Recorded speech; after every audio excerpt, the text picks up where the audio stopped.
na Apakan winning this. Pastor Dabi. The football, see ye. No better fans so we are to know better than one. I just want the Apakan more. Then you are hitting. That's the Apakan more with beer and the program when you begin the January. Sana Apakan for football. After Ghana sports, EDC Apakan. Now the Vietnam, Emma Ghana have beer every senior football airport. Apakan, you kill DLFM. 499 is you. Apakan Mojuma Sweni, DLFM, Media from a legend power sport. Apakan, it's you. I mean, GDC will be out to a wish you be out to Mojuma Wabo. Yamenka on your about for them. Now, and Roma Enquiries and the Modern Master. And a Mojuma, Mojuma, who are normally the welcome of Guama teams in the area, especially what can be a very big heart. So we bet we dinner radio soon over Casa. How to talk, coach, what's in the piece of 1 yard there? And yet, you are very bit like how you. The possible the chairs have been the board too. And I walk out now and no man to do in a football. Hey, Yakuma. Apakan do this year, me do the 4-9 and Apakope. I must see a primary. Apakan meet you.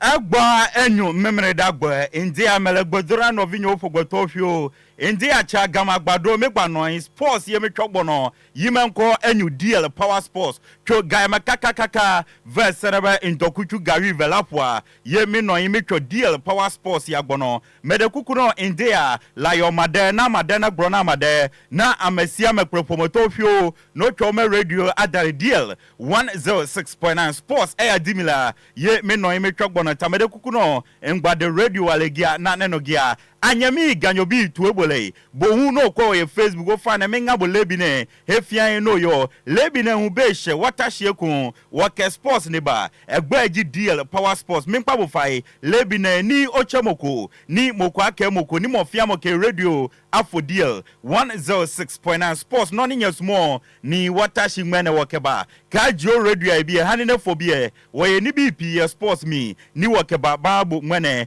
Good morning to our cherished listeners and viewers watching us live on Facebook. Today is Saturday on the 21st day of September 2024. It's exactly 20 minutes past the hour of 9 a.m. From now to 12 noon, we are seated in the core studios to bring you the best of weekend sports you will get in the nation capital and beyond. Court DL Power Sports. So please, from now to 12 noon, don't hesitate to call a friend, to tell a friend, to inform the whole family that they should tune into DL 106.9. DL Power Sports is airborne live from now to 12 noon. Ebusiyama minyina we so na obuo ahobrase ni anidie kwan so mema mu nyina chi emama kwa bakesepa emfamra inkrampumpuri mantem agiatum kasafidie kase ba kopeso DL ohani nsia achiripo enkron ene eye memreda September ne bosome de toso aduonu baako afimpi mienu ene aduonu nan samre ohwe wa kire obre na simane poli aduonu baako ena aba pano nkron efi samre a ekwakosi se awia premo beto no agudie mo mrante ebinum fran agudie mo akonfo agudie kwanse yatenase yebetu shire ni powder ede eguyan ne yakom etwa ye ho frede na agudie mo nsama wudu ekotwi na ko breman ne enkansuo ne awaso ntie ne awaso atia wanya nchemu ni papa ni nyina no yatenase yedi nchemu papa no edeba yen yatenase yes sports yen football enti yesinkunya nanope ne yesa oti wo boxing mo tennis, hockey, cricket, basketball, volleyball, everything sports and ya bobo no yedeba Ghana dia wa bibrem dia wa and microphone cross dia wa manone ton ni nyina kan bia yedeba segment pi wo ma yedeba bro. Time with Dr. Ebeba Wakwem, Amanone Sembaba, Efie Sembaba, exclusive interviews no yedeba bro. Abedwa phone so betenase empa pemu papapano, well researched. Facts and figures, educative, informative, matured analysis no omo de beba yen etiefo ne yahwefo no mo messages ye bekinkan ne yasanso afa mo course na mabadwumedie so abekire mo adwen we ene ni nyina na yaboabo no akabo ma yatoridi DL Power Sports ye ba be down e wo DL 106.9 poena fen kasa fidie so nti abusua efi samre akwakwa se dumie no bebo no obuo ahobrase ne anidie kwan so no ma wo kasa fidie no enda yanso ye adwuma ye babeye na bosom so ampenfo ahwe so etua enka ene se de agudie mu nsam papa eba besom yama wache ama wakwaba ene yentina dumie no emmoya yensore so ye nipa baako we ne nsanso nyame ani kata sanso na sabi nipa baako we ontumi nche damfo entimi a wotimi ni enyame nko na mede agudie mu nsam ne ba enuanom ni nyina wa ene yakaya ntuma bo ani se na baako ma yede ensem no eba besom na yesi nkunya in the day ewo DL Power Sports is live on DL 106.9 ensemble na guyan pronso a yeba besi hunkoso na yetutu ne sre ne abasa na ya pani puma sible odi wani chem ewo bibrem yandie mu ewo Africa the 2024-2025 season CAF Champions League no eguso ekoso na prelims ne yedu second stage na last week na first leg na ekoso na otwi second leg no ekoso ehunsem nyina no yede be ma ewo dwumadie so enne no pay sans na beach soccer AFCON 2024 ebekoso ewo Egypt from the 19th of October until the 26th day of October 2024 draw no abetoja yede won koma twetwe nyina ebesomo ewo dwumadie ne so enne anopay eno achi ye fie bibrem a ye bewrem ewo boxing the match anticipated boxing bout no ejabo ejanya babedu enne ebaso ewo Wembley Sports Stadium IBF heavyweight boxing bout between the defending champion Daniel Dubois and Anthony Oluwafemi Joshua yede wonsem ebefi boxing ediaba yene boxing expert awodo ebedin komo odwumedie so na ye bisam sen tokwa we ne dynamics ne tesen ebekwa sen yede wonsem eba ye bewremo wa National Basketball Association Richard Jefferson a retired American NBA player or see a cameo see the pressure to LeBron James any LA Lakers so say season biano or mu win NBA season no or see sansem no yentwa so pressure ne draw so e wo LeBron James so e draw so on so duro ye de won sam befi NBA e dia ba ene nsem pi ye de befi aba tennis so Lever Cup 2024 egusu akoso Germany Berlin ye de won sam be ma onano pay e wo dwumedie so e na wo football no FIFA Women's Under 20 World Cup etwagu ewo Colombia na final no is set ebeba so nyame admo chna ye de won sam ebeba and of course the top 5 major leagues in Europe na otwi matches ebetoja na top 5 major leagues in Europe no matches ebeba so nyina no ye de won sam ebeba over England a big game Man City any Arsenal bebo and na Italy nso no the Milan derby no ebeba so between AC Milan and Inter Milan ye de won come edi beba ye be pie ye ndiem awofia ensam ben awofie na wotwi and Ghana man Penny Hicks Excellency Nanado Danko Kufado Echema Director General at the National Sports Authority Mr. Doji Numekevo ne Mormon so anyway Jan Kwine. Now the question is stadium ban any facilities and you know sacking a National Sports Authority director no any the solution and everybody won't come on and I'll copy our takwa the newly built TNA Stadium Go Fields SC Edema or Bobo Kwefan Media and it takwa mano and then no the ownership and one share so and Tokwaba so who copy our takwa in Soyem MC Honorable Benjamin Cassie on the NSA and Tokwa Cassie they are burning on stadium just 1 month after commissioning almost no into OJ at the FNS in some now on one or what a interim management committee now on my share so on some yet be fit takwa at the Ababesun Ghana class mienu ejina kono and Bobo Kwa Yefrano Samates were CAF champions in second leg Omane Raja Casablanca at the Bueni Morocco ne and a Confederation Cup no in Swateman FC Akopiemo ewo Jere Omane CS Constantine at the Bueni last week no Nyamamfa am fama insu ateman ombetuma koye magic ndiana na sawa test na fie ebo draw olonso betuma koye nkonya na ye de wonsam ebeba na Ghana Premier League no match day 3 fixtures no ni nyina no ye de won komo twetwe e di ebebro this and many more ya tenasia ye de ebabesum wo DL Power Sports is live on DL 106.9 Jumedi impanifo kukuda mata ichira ye de ba no DJ Omarion ono na o produce Jumedi kama Emma yede ababesumo we trying out to Facebook live DLFM 106.9 D ni ya capital L ni ya capital F ni ya capital na M ni ya capital na what in term now the 106.9 about page ni be pop up like page no share live feed no na ja comment ye back in kind amount o WhatsApp no ubetumi de message no e de aba e message trobra na ye back kind amount e 0593 40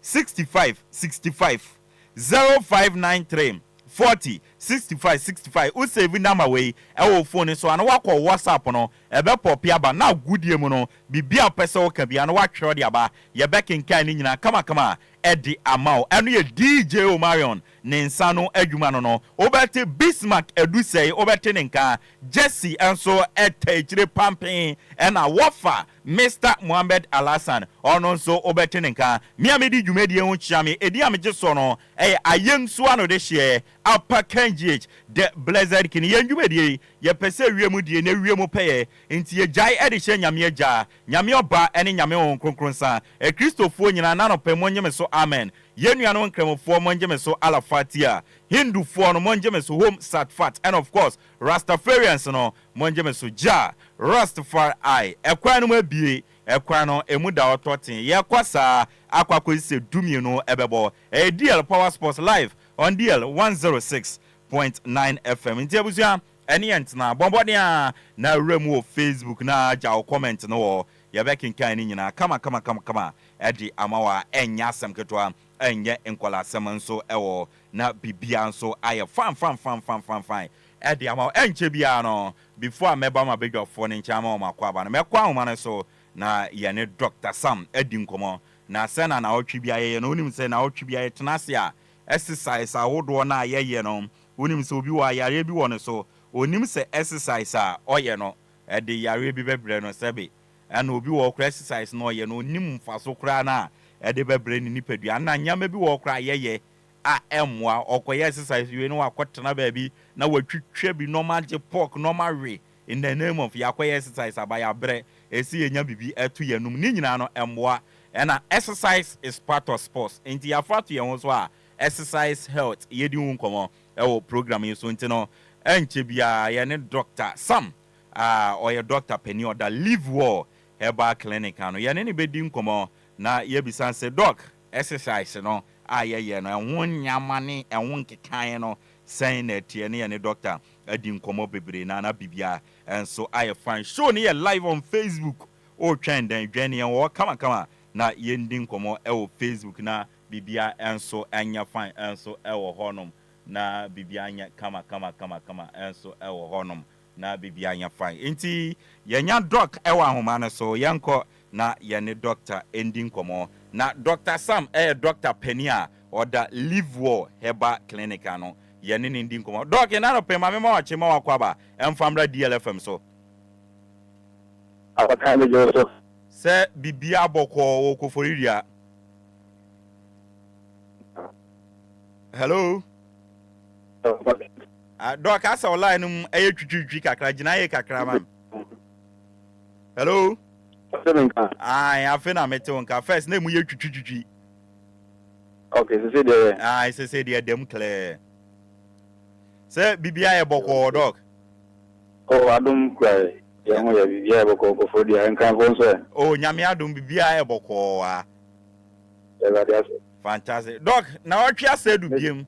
Na otwi bia woni ensua de e fa exercise ne ya pomuden ni ade na otwi nso doc ekwan mu da e den na wo de man so that's Apakan me chia DLFM telephone and I'm the legend himself, Daddy Lumba. Next week my birthday, next weekend 29th. Aye. Yes, and the birthday. Sure. And see Nyankopon Shirano. Amen. You never bad support him. Amen. And the church for you now. And the Saturday no weekend, Saturday piano. I 2 and 4 FA Apomudin and Okwanya Befaso Atenase. I Atenase Apomudimu. And the mostly no ye casafa exercise ahodwa ebeye ene ehun faxodia na etimia boy ho ban fi ade ahodwo ebi won so a ye wada fi we ho kra na eboa ma ye sasa ya re na man ye enti se wote nkan na disro eyati na so sabi etu ho fo na ebeti ba enne exercise become one seven no squatting the squatting Apakan me just say what you win what win your friend squatting no and one say over 9 you know kwa dia obe original na what be 9 no kakra your several forms ebi o wa obe kan 9 na bo ho kakra at mostly no we beginner utimi bi 9 no kakra na fe okoto na o sorry okoto na o sorry so TV so I said you be American no okay be experiment na wo bia he enche ye de be ma mo Facebook everything next week kono ye be go Facebook okay ye da Facebook dada but ni a obeka wan asem bia no na ye de ma mo be Facebook sure that would be wonderful nti wa ebia no unim said ye tie no enkwala wo fi anase obi a woni squat na bodin kire no obekira wo said ye no awunya pa squat ni one of the exercise no kwasem ni say eboa ewo your daily life especially in health mostly no yes squatting no unconsciously they say ya dream maso say yes squatting e bi ni say yet na konya so yes sorry ade to forma na yakoto ni apeke most of the times no yes we in our routine Niama ye routinely just a year or daily no no most of the time and the adwin emma so but we there ye or bra ya adwin was so ye anka say I say on say ye squatting na so we squatting na emphasis be be so because a boa emma o core body no air strengthen just say ye ka o core body na just say o yefunu usisi o hips ena o na sisi form ni nyina no ahodi ntimi ba mu kama pa enti bibia so yes squatting na eboama this part of the body is strengthen and no dan chen even o kuma na nkasa kwa no that is the cardiovascular health no and also ema ahodi ba mu pa eba wotimi enya so mfa so enti anyama kakra bia ye beche afa squatting no ehun no edini what are squatting na o posture nkasa eboa improve o posture balance and also mobility o posture eno ye said o wangasa oni pediano etie ujina wa na sa ote wa etie it is all be our squatting all the time eboa ema oni pediano sibre anase the posture be mu se oni peduane boble that's it the boble okay ni peduane esi wono se na tie structure no or structure no well balanced yeah be hu atin say ujina brand and ujina properly yeah now when I feel so na no so balance eti bia no o balance ni on down to say basa obi o na nteka kwa bi ana bi kakra bi anu aslip no atofom ani nyina no ebi ana ne body no ne core body no ahodi nya de enim etino bi kakra bi ana babofom e mambo mobility so better the mobility no e say obenante ana say utumi ka ana say whenever you are in motion the whole nante ana so ebi biana buama very smooth men one ante obi o ni sisi ana ni koto 20 nantie kwa na very difficult but me and anti we squatting na eboa ema mobility very good na so we athletic in so eboa boost your performance in the end ebo football any other sports activities eboa squatting eboa ema ultimate improve performance mu eboa pa into more or more sports no every match and so na squatting so eboa ema your bones no any your joint very strong once I will live with clinical don't too much money yeah the minimum for so exercise be squatting no the buy a dumpinum. I say, what I hear squatting now, I hear lower limb, which I say, if I was to see, ABC or 9 mono. Bone mass, no, 8 near the body, they stronger. Bra, we're younger, no. What I hear, a boy, Emma, say, Unia, Obo, say, Unia problems. We go to jail with Sissy, and Yadiano, a bapa, and the ancient son. I can't say, squatting so a boy, a benny more calories. The more, oh yes, squatting, the more, burning more calories. Not happy, Emma, over preventive, it is a high cholesterol in the body. Now, when it be an bit my strong against many diseases like cardiovascular disease and diabetes and any other related conditions. And he will be a bit in the one share squatting. Now, what higher squatting so Apakan a boosty or confidence. And now, with me squatting, and I say, the dear nominal or confidence because you don't think of falling. And I say, oh, sorry, Nantia. If you're now maybe up as all sorry, Nantia. I had the hammer on it, and a man in ano. Oh, be into a boy, a more confidence level, no. A coso. In our daily lives, no. Saying your perception, the perceiving young one, and you be dear, and you know. A man getting the TBC and your bay will see. Now, say, squatting most of the time, here any exercise materials be a will fee another be a one way.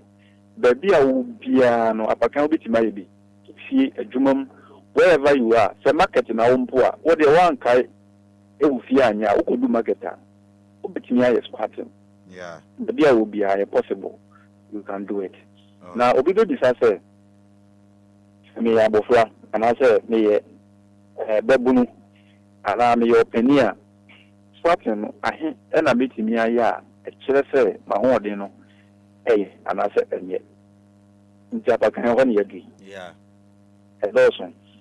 So, with a Madaruma, I'm going to mean to me, and Mobuni in our so.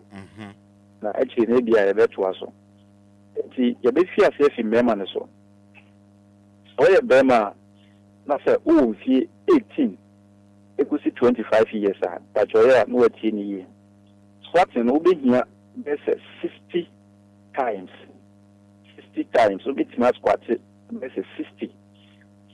Yeah, age 18 to 25. That's when to me and yet squat 60 years. It's say, one more than our form pa. Now, say, what me ye, it do 30 years. In the rating, very poor. One had to cry. And as a sober modern say, obey day, we do 60, about 18 to 25. They have a song. And then say, we had 30 years, went to me no 16 inch, no. We lose with that because so yet every day, we go with time, no. We to make 16 cry. But I can't cannot just say. I say paradox, yeah. Now, where do you see 26 to 35? Also, 26 to 35 years. Also, bet my 56. So to me, do 56. Not just say, what pass it, but more than was so far. Also, say, what to me do 30 years. There's also the very poor. I don't just say, what to me do 56. Because so, yeah, every day, we will improve it. And I feel, when you do 36 to 45 years, 36 to 45 years, also, obey 51 squatting. 51 squatting. Now, so also went to me and 51. Now to me and 26 in rating or very poor. But so cause we be a beboa do 51. And so 46 years to 55 years. Also, do a bit my 45 squatting. 45 what me do say not just on in power. So what me you could do 25 and this is very poor. I don't just say as I say also because we now also be improving. And now we see 56 to 65 years. Also the bit me I just on in power 41 squatting. 41. And the 41 went to me and now we are 22. very poor. Then so also bit in bedroom. Now, do 65 and above, no. Because you say, obey 37 squatting. 65 and above, obey 37 squatting. What you now do 20, I very poor. Apakan number, some, Obi or 20 years, I say very poor, and go to me. 5 will go to me. Wow. Very dangerous. Now, and also, no, you're the waiting so come so on. Now, this is accounting, I make us a minty because your program be a minty can't wait in any way. Then so send your weight to TB alone. So there are 5 per crown so now beating me as start as a beginner. No, the mission can say, you know, they every day do it. Or start here. So, we have pins or 9 or 3 so beginner and there, we don't have pins, but the mark or the mum because you need a die off. Now, what was so? Now, you're back a man so. A man so. Of our did see 18 to 25. Also, squat a bit my 56. 56 are excellent. I just say, but more than a conquering. 20 me now do 28. Very poor, then so to also. Also beat in bedroom. So about 26 to 35 years. 26 to 35. Also, they are bit my 52 squatting. 52. So when me now here 26 very poor. However, we beat me at also. Now we do engineering no. 52 so. We are 36 to 45 years. Also, we beat me here 45 squatting. Obana make you 45. 45 no. Went me now here 22 very poor. Now so twaso. What was we beat me do range now here 45 no. Now we are 46 to 55 years. Also, the other team is 40.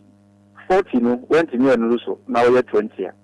And also, we do excellent level 40 no. We will see 56 to 65 years. Oba, starting a bit my 37. Over 37, I just say, more than power.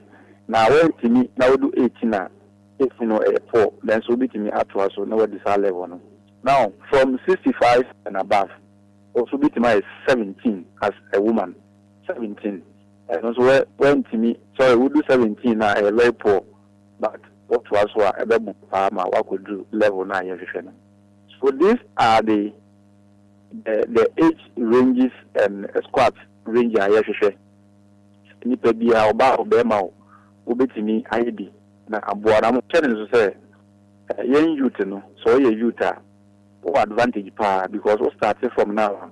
Bone mass and a better stronger, a better optimized. Then when you need from 50 years and above, no one say you wouldn't have any problem. We would make them 60, 70, even at age 50 years. But from now, let's say take advantage of your youth or your health today. Build the health you want to live tomorrow. And we'll be here and find your quadro. So it's in Quadia. And find your quadro. And we'll be now exercise any benefit and I say any impact to be our bodies. A lot of impact on your health. 20 more actually and then if I have Duma next week in so there's a atwas on that the whole yeah much the DBC Apakan. No, one got our personal question be. Oh, okay. Me share any question be near say we be me wafa bi wa o say squatting no one share and timu yenti chire ni mu kakra bi ye ka squatting na o pese ohun aha okay the squatting na me chire say so 9 mienu the inter can say obi o wa sabi sedinti ebi o ni 9 mienu ba ko pe obi o ni bi kura so enti wo a wo 9 mienu no o pe so regina wo 9 mienu no so na ebi a o be ka ona na bo ho ana o be bi mu kakra na okoto a okoto bi no okay na o be ko na o do to no I said the what na form no but don't na form o okoto na o to no e be bo o 9 ne si form no echi no so ya o at least ho no na o to na be bo so na o dey sorry okotono asori obi o ho a ade se bi a oso table bi mu anasa ade bi mu for support due to health issues enti so obi is strong na otimi koto sori obi a won fa support bi ana no nkyere se won so no eno ana ese chinchina wo ne sa da bi obitima per support as a beginner another health challenge bi a obitima so bibim na wo de aye ninka kanka with time no so bitima abia the cast squat na sana me pese me chi mpa je emuda ho wa chire mu ye wa se wate ase pa me da tin ta Apakan wo so anya na otimi ye oh doc me no metimi ye be 30 kra 30 ai Apakan na wo below average me wo below nti se me pejam why mate doc ebe bo apa the numbers will be with us of 0249 okay 150 844 again 0249 150 844 and 0543 350 438 Apakan numbers in our WhatsApp so far ebetimi no wedding komo na yaboa mate dog amen ya beda wasepa say wajebre edi yen asuade nyame nhyira ya da asepa why me tell that the Lumba say aha kopon ya duma next week na ya represent life fantastic ya beboa no a celebrate no mate dog ya kopon kan no amen ya be hwe wani mu why mate me chia sister Mary ni Fiona why okay eti ebusia ye ne Dr. Penny edima live war herbal clinic e wo Koforidua na ye ne na kodi nkomo e de afanya pomuden exercise ho na wa ma ye sua de na me wo fa ba me wo fa tena se dada wo fa ma che eja na se wo ye o me ho ye ye ko sua de kakra afanya pomuden eno anu enyo exercise de exercise very very me precise ba okay inti na ho den no inti me share me bisa that because to the benefit of oma for bi onim say squatting no you so many types of squatting this no can no say na be we say we kwa ye ni fie what that is one of the best exercise okay ba mi kwa mbo sa we de me ya che inti mi kwa mi kokko start mate mare so see yan mu tap 37 mate eti ya kwa ma no ne kakra bi aba ye nche ni abedi nkomo why mate enti mi ame wofa Mr. Mohammed Alasan former NCC national organizer at the Heart of Folk. In fact, wa bin a good yenum bruta or ye walking encyclopedia of sports. Ubi san in 1911 1811 asem was sports kra wofa onkita book bi about obekani nyina de akere e ba ni history won ya good yenum a wa bin bruta obeten nkanne obebiebie history ni bi so de egu ode amamo na man will say yes indeed wa bin obeti abrante fen Bismarck edusenka Jesse no nyina no etaltale won a ye de dwumedie ne ba yentie we ne yenkwa amanone kakra bi amanone ne yenche ye ba na few minutes bi wa amanone na time na aka ni nyina no ye de ababedi nkomo ofie nti yentie we enfram prapra kwam kakra bi ne yemfa nkwa amanone mbra ne ye ba na ye de ne aka echi bia na ato aso de amamo ye ba sisi a yentie we. Yeah, could darling too. So mama usani panya sama panya me. To panya me.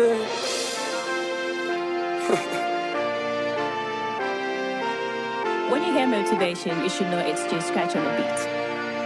Yeah, impempia kan wadon wasem de training pants ni pa fom ni pa de ho abofuo be kum ni pa ti a chiro se bunipa ni a chiro se sro ni pa wo buni pa sro ni pa fi se de obetan wo ye ni pa nyame fa ni pa so buo ni pa so wona ni pa buo ni pa wo cheri ase fa nan de wo de a cha kokom ni na da wo che so do ni pa wa koma pa na so ni pa wasem no be kan ye ya na won kan ko nyina wo so wo dai bi dai na ni akata so wonda ya boafo do so so boafo isi na ni panin kai ti do obeboa wo maye we say yesu ndai wo dua ni je wo ni pam kai se ni pa na yi yesu mai hey ni pa ne ba wo ni pa so di be ye be se ni pa ni madum ti ni pa se ni pa di tre ni pa enya kra wo de no no ti ensu su se ni pa e ya na ye refi se ni pa wo ni pa ne se ni pa na me na bo ni pa no de fa ni pa so Nipa nyansu, nipa nasu, mi nasu. Misano ya katra mi say nipa trimusu. Paganya show say don't for panisu.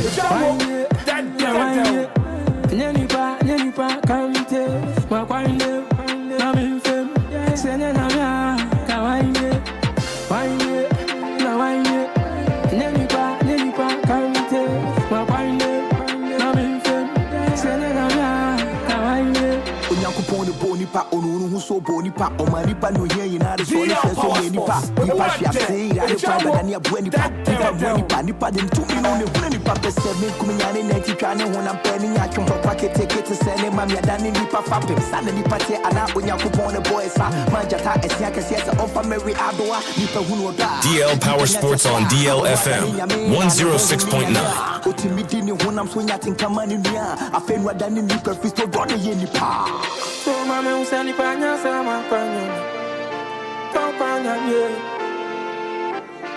DL Power Sports what day ejawo no the funny paso nipa nyansu nipa nasu mi nasu Misano ya katra mi say nipa trimusu Paganya show say don't for panisu wainde na wainde nyanipa kamite makwande na mfem sene na mya kawainde wainde na wainde DL Power Sports what day ejawo na mfem sene na mya kawainde Yankona ntantan so nkrofon kro sunsama ya boabo no kakra bi yamfanso mo na yewia ne aka chire bia na bedwafo no emfanto aso emfama de adwumedie no live on Facebook enti bobode ana dwene DLFM 106.9 okwa na wa like page no waja o comment wo na o comment ne yebekin kan ni nyina kama edi ama odi ameje so no ayensu ano de hye Apakan the Blessed King na sena na otwe bia ye no yeshase edifi endiem ewo ebibrem ha ne yewia yewie ewo nkrofon kro so de antentem so a yenshase emfamfi de CAF Champions League any Confederation Cup second prelims round no when o ka say ene ochna ena second leg games no etumi eba so na yenshase emfamfi CAF Champions League na endra urema games ni bi etoja na wa CAF Champions League no endra game etoja no bobo ko efe ni CL Belouizdad o motena fie Kanabako AS Duanis Amufi Burkina Faso on mentuma 24-3 on aggregate no Bobokwa ye friend CL Belouizdad o ma qualify ekopiem e group stage na yeti ehon koma twetwen e de eto anim nyame adomande wo CAF Champions League game sebeba so no TP Mazembe omufi DL Congo on betena Lumbumbashi na omone Red Arrows omufi Zambia e de abani na Atletico Petros omone Bobokwa ye friend AS Mania Union de bebo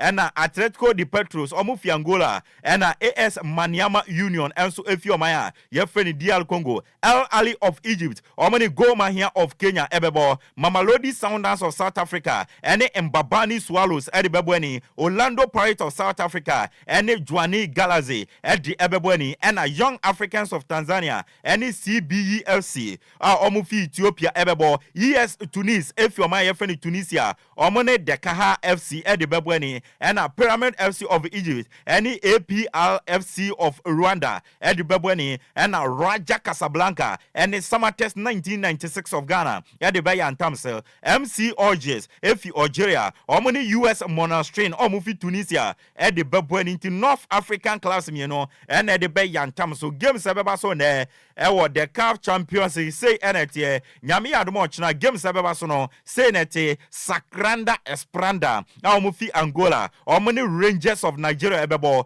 and Asco Dikara, Efi Togo, Omani Joliba AC di Bamako, Mufi Mali ebebo, and Milo FC, Efi Omaya, Yefreno Guinea, Omani Airstad Abidjan, Edi Ebeboeni, Omufi Omaya, Yefren Ivory Coast, and AS Alpha Cloud, Efi Omaya, Yefren Morocco, Omani Bobokwa, Yefren El Merek of Sudan, Edi Beboeni, and Al Hilal Sporting Club, and so Efi efi Sudan omone San Pedro of Ivory Coast e de bebweni wa CAF Champions League second Premier League round no omo second leg games no and yede won come twetwe e di atu anima won so wahu ne ekọ ene ne ba now ye fi CAF Champions League second prelims round matches na ye nwrem e CAF Confederation Cup no na omo second prelims round of games no second leg yamfa wonsam emfa entu anim dia say enetie endra games eto dwana say na kokoye Stade Malien of Amaya ye friend Mali omo tena fi eche Pennsville FC ebo meka polopoli miensa emo mo timu ba kon me no ka say Stade Tunisian omo ko manim enso Zamalek etena fi eche Kenya Police en na ne o meka mienu ema Kenya Police etimu ba kon ena RS Bekani enko omo ku da JFC omo bo meka polopoli enum ada JFC entumi ante endra games eba so Confederation Cup no say enetie nyame yadoma the games eba so no say enetie Sekuhine United South Africa omuni CD Luanda na de bebo ni omu fi Angola na CS Constantine of Algeria and in Swateman FC of Ghana ebebo na CX Fazien and Bobokwa ye friend Rukinzo FC e de bebo ni no eyende games a ebetimi abaso no a ye de ho sam e de ato anim na Bismarck edu se oye magic e wo fidie mu a na nyame yadoma ochina games ebeba so e Confederation Cup no say na etie Dynamos FC omone Europa United ebebo na Simba Sporting Club and Al Ali Tripoli e de ebebo ni Al Ali Tripoli omu fi omaya ye friend Libya na Simba efi Tanzania AS Vita Club efi DL Congo omone Stellenbosch omu fi South Africa and ebebo AS di Oto and Bobokwa ye friend Association Black Bulls ebebo na FC Saint Elo Popo omu fi DL Congo omone FC Bravos di Marcus omu fi omaya ye friend Angola na edibebo ni Eyimba FC efi Nigeria omone Etuol Filante di Wagadugu yaka Wagadugu eno ane Burkina Faso omo de ebebo ni na Asec Mimosas efi Ivory Coast omone ASD ASK omu fi Togo na bebo Al Masry efi Egypt omone Al Hilal edibebo ni na ASC Giraffe efi Senegal omone RC Abidjan edibebo ni USM Algiers efi omaya ye friend Algeria omone Stade Tunisien edi ebebo ni a yedi ewonsam de ama CAF Champions League any Confederation Cup second prelim stage second leg no matches no any yedi won komotwetwe Ede ama wo dwumedi no so now yewura mu wo beach soccer AFCON 2024 ebekọ so wo ma ye friend Egypt ebe hye from 19th of October ebe to amusa akwakosi 26th of October na yakoye draw beach soccer no say na yakoye group A no obenya Egypt ewo Morocco Tanzania wo na Ghana wo na group B no obenya Senegal obenya Mozambique obenya Malawi na wenya Mauritania so wo a ewonsam no na wo group A no fixtures no match day 19th of October Morocco and Tanzania bebo 3 p.m. na fenso Egypt and omaya ya friend Ghana about 4:30 and we 19th no omo match day 2 no 21st 12 noon no Morocco and Ghana bebo na 3 p.m. Egypt and Tanzania bo and a match day 3 no ebe koso 22nd October Tanzania and Ghana bebo 12 noon na about 3 p.m. Morocco and Egypt abo we any group A omo fixtures no uram group B nso a on the 20th no match day 1 ebeba so Senegal and Mauritania about 3 p.m. na Mozambique and Malawi about 4:30 and na match day 2 ebeba so 21st October Senegal about 1:30 against Malawi na about 4:30 Mozambique and Mauritania about match day 3 no because 22nd October about 1:30 we Malawi and Mauritania about na face Mozambique and Omaya ya fani Senegal about 4:30 yeti ewon komotwetwe edema yefiwa yenwram e the noble act of self-defense ya bo poki crow na osore so a ya toa so one sore so dia na opponent no wa ball knockout enso ewo na ende empire ebedwa boxing bout obia atwen anima che the IBF heavyweight boxing bout na title no ekita brantia ya friend Daniel Dubois ono na title no ekita no na obia okohwe so betumi age title no e de fini nsem no eye Nigeria ni brantia wadane ne hudua broni Anthony Oluwafemi Joshua one Daniel Dubois na de boanim ewo ende no Wembley Sports Stadium na match we e baso no under undercut bout na mako 6 and in the history of boxing no masa nipa be kwakwahwe game ne nde no 96,000 and kwakwahwe Wembley no makwakwahwe game no na ene match we empire bedwa ebe mojasem is going to be bloody. Nesan sen tokwa we no UK for na twen ani mache na ntokwa we wo obewi ni no likely say ubeshia the winner between Tyson Fury and Usyk on second bout no ubetumi shia ni obewi ni no na endra press conference no anyway yin ni ade nyina ekoso na press conference no ekoso no embra na legendary rank announcer your friend Michael Buffer o introduce 2 boxers no yenko tire na Michael Buffer and introduce you 2 boxers no. Now, ladies and gentlemen, let's meet the fighters. From London, England, 23 fights as a professional, 21 victories, 20 KOs. That's a 90% KO to victory ratio. He's the former WBA heavyweight world champion and the current reigning and defending IBF heavyweight champion of the world, Triple D, Daniel Dynamite Dubois.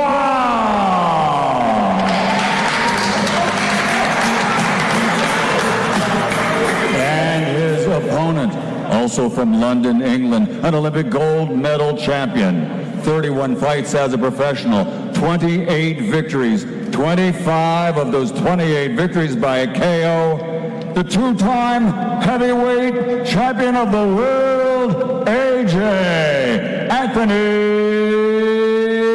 Joshua. And to say and a legendary rank announcer, I friend Michael Buffer introduce you 2 boxers no and momo be face off or me face off new year no and a press conference no ekoso na press conference no ekoso no Daniel Dubois on na IBF heavyweight title no Kitana Anthony Joshua ekosha so betuma bono age e de fini nsema o se bibia akoye de ma no why ready for ntokwa na eba so ne challenge ne so why ready wa pick up challenge no or person make a name any history e de ma ne ho enana jude suom 11 na otumichi abrantia ye friend Anthony Joshua ebo bono na Anthony Joshua who say yes ono Daniel Dubois onye boxer ketwa yentie Daniel Dubois. Everything's gone well. Training camp's gone brilliant. I'm ready to fight. Let's go. Well, it's a resurrection story of my career, and I'm just on a roll right now. So I just want the biggest challenges and make a name for myself and create history. I've always known that. I haven't got too much to say right now. I'm just ready to go on Saturdays. It's a great show, and I just can't wait to go. I can't wait to go. I know your brand friend Daniel Dubois and Watenenka Anthony Oluwafemi Joshua Nigeria ni awadana no British. Also ekasa or say a blessing say waba back into the ringer obabeko especially Wembley no wakunto kwa bebre wo ewini nti osaba back no a blessing edemano na osi why ready or person rocking no ro na physically mentally why you ready for Daniel Dubois and there obechire ne bosoma yeduemo bro. A blessing to be back again, to be able to perform, prove to myself, prove to my team that I've listened to the instructions in training camp, and we're ready to rock and roll. And I'm in supreme condition, both physically and also mentally. So yeah, it's good to be back, and I've been watching some of the old fights as well, just adding some fuel to the fire, ready to rumble, reminding myself what I can do and what I'm capable of.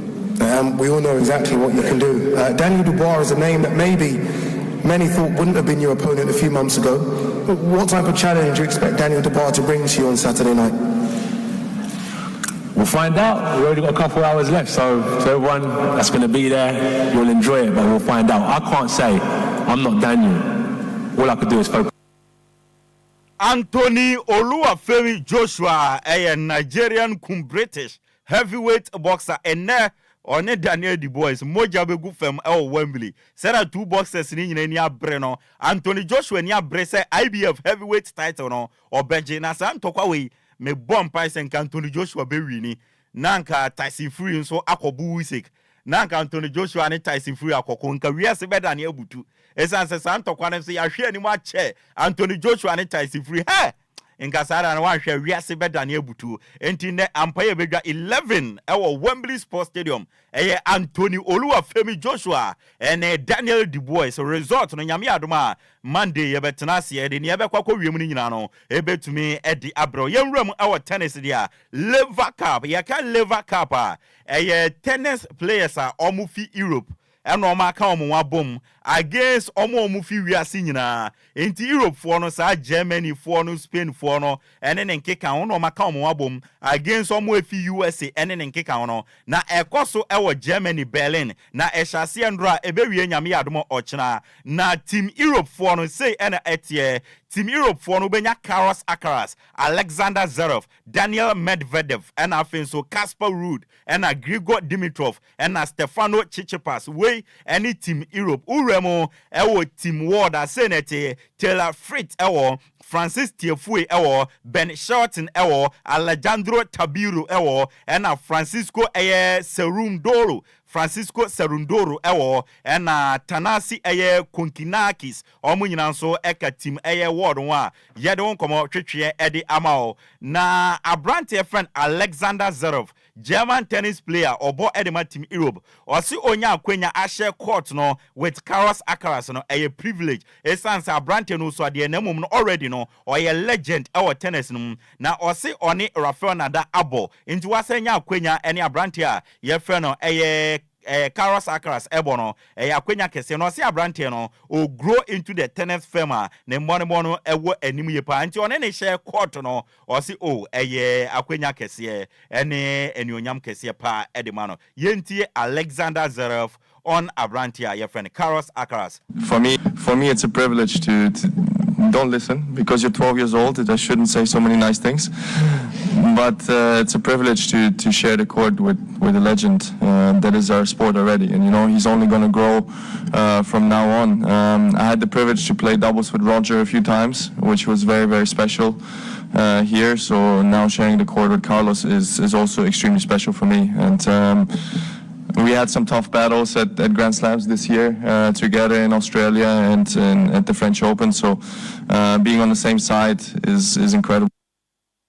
Alexander Zverev ana wakasa area for Carlos Alcaraz one yede FIA tennis area ma onyame adom na Monday ye ba tennis e wonsem nyina no dodo na no yede ebepi so now yemremu e National Basketball Association ye twanitia e frɛ no NBA ne mfansem amfamfio emfa endomo dia onim se enche bia NBA season no e be hyase na team ba kwa obi ahwe anim se this season no obetumi agi NBA no ye boboku a ye frɛ no ana Boboku NBA team ya from LA Lakers almost star man no LeBron James na Richard Jefferson ya retired American NBA player or say realistically no you put a lot of pressure LeBron James so ni LA Lakers no and NBA season no na ohwe LA Lakers na o de compare last season winners no Boston Celtics LA Lakers 3 All-Stars away say omo be on the same level with Boston Celtics omo the defending champions inti see this pressure na the to LeBron James say kwambia so onfa LA Lakers NBA season na kamia say yenye fair to abrante a ye friend no LeBron James inti o say masa ebe taking miracles for Boboku ana LA Lakers NBA team no say ombetumaje NBA season no edi efi Boston Celtics and some yentie Richard Jefferson. So let me just say this. Realistically, we put way too much pressure on LeBron, the Lakers, and all this stuff because they are the Lakers. But to ask that question, in 2001, I came into the NBA, and so did Michael Jordan. So to ask Michael Jordan what they would need with the Wizards to win another championship, this is similar. Yes, Michael Jordan didn't have Anthony Davis, but ultimately you look at an incomplete team, an incomplete roster from the standpoint is they don't have enough dogs, and Perk is probably going to get in this. But I will say this. You look at the defending champions, the Boston Celtics. The Lakers are 3 all-star players away, caliber players away from being on their level. 3 all-star caliber players. That's how far the Lakers are away from being on the same tier as the defending champions. And the defending champions. So you're saying the Celtics have 5? all-star caliber players. Yeah. Two and of the them Lakers only have 2. I'm just breaking it down to make sense. Yeah. You talk about Jaylen Brown, Jason Tatum, Porzingis, all-star caliber. White. Then you talk about White, all-star caliber, all-star caliber. Right. 2 of those guys run the I hear you. So what does it need to happen? Something miraculous that we don't know about. Jesus Christ could come down and play shooting guard for them. Spalding and Wilson coming down. I don't know what could happen, but I wish him the best. We'll be watching the whole story. Richard Jefferson, or see the pressure at the 2 LeBron James in LA Lakers. So now, so also kind of crowd, almost being Boston Celtics, a woman at the chain LA Lakers.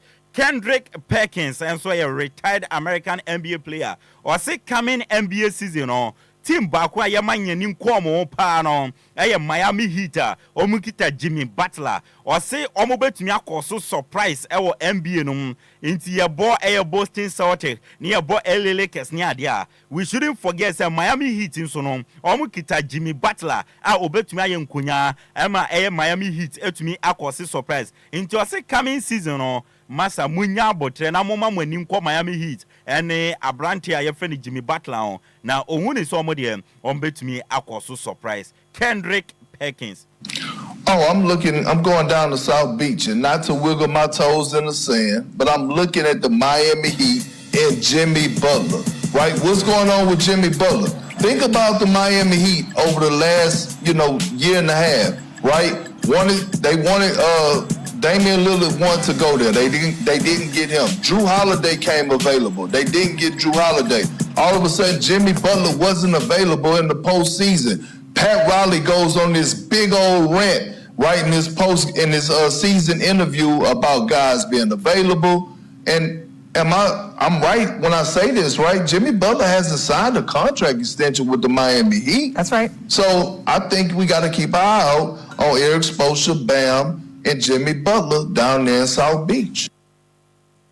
Kendrick Perkins and watching in Casono so adding some area to now. You remove football too. Now yan Francophone close soon seminal and fancy the FIFA Women's Under 20 World Cup. Eguswa Ekoso Maya, ye friend Colombia. Now meno kase 3rd and 4th place no air set. And a final no air set and a 3rd and 4th place no e beba so nyame adoma ne enwumire no nkron and a sa game ne beba so United States of America omo Netherlands and a elbow 3rd and 4th nti wa obe win no na waje bronze medal no na odi kofie na final no nyame adoma ochina 9 p.m. and a sa game ne beba so North Korea and Japan and the bonia ye the FIFA Women's Under 20 World Cup no the aso now the top 5 major leagues in Europe no yensha France na watching no match day 5 and a basso na eshase endra games basso no say endra result no ekwakoye the French Ligue 1 ma na nyasam ketwa endra big games basso na endra games basso French Ligue 1 no say ekwakoye bobo kwa ye friend OJC Nice omochi Saint Etienne enkomu kuom omo bo meka pole en wotwe bobo kwa ye fani Saint Etienne omo antumi ante enti endra Nice echi Saint Etienne bomo 8 goes to 0 yede wonsam edi amao na nyame adoma in the game sebeba so na about 3 p.m. Leo and Strasbourg ebebo na 5 p.m. no Rennes and Lens about 7 p.m. no Reims and Paris Saint-Germain edibebo ni nyame adoma ochina about 1 p.m. Monaco and Le Havre ebebo 3 p.m. Angers and Nantes bebo and Brest and Toulouse bebo na Montpellier and AJ Ozabo games we nyina no ebeba so ochina 3 p.m. and watching so no ebo ochina 6:45 Lyon and Olympic maso bebo a big game by all standard and eba so nyame admo ochina omo table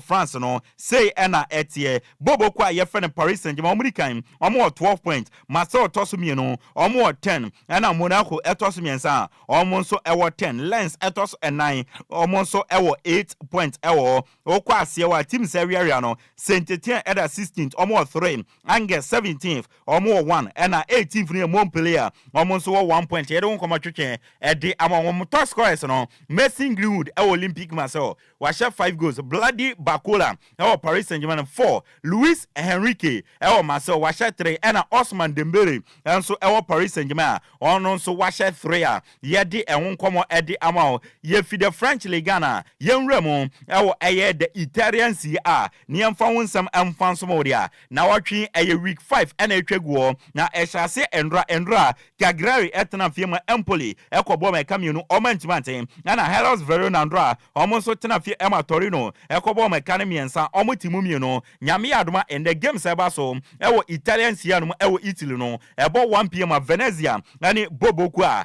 Yefreno Genoa Ebebo and Afenso 4 p.m. no Juventus and Napoli Ebebo big game by all standard and Ebasu Nyami Aduma and Afenso 6:45 no Lecce and Parma almost so Eddie Bebweni or Chinano about 10:30 anopa Fiorentina and Lazio bebo na 1 p.m. no Monza and Bologna about 4 p.m. no AS Roma our pamu coach friend no AF Daniele Di Rossi omoni Udinese bebo na about 6:45 game na obia ehwe ni no Inter Milan omoni AC Milan omode ebebo ani wonsam enono juada 1 game beba so Atlanta any Como na ebebo 6:45 juada and asa game no ebeba so omo table no Torino edikan omo 11 points Udinese etos mienu 10 miensa Napoli omo 9 Empoli etos 9 omo so 9 points Inter Milan etos enum omo 8 Juventus etos nsiam omo 8 okwa asewa teams eda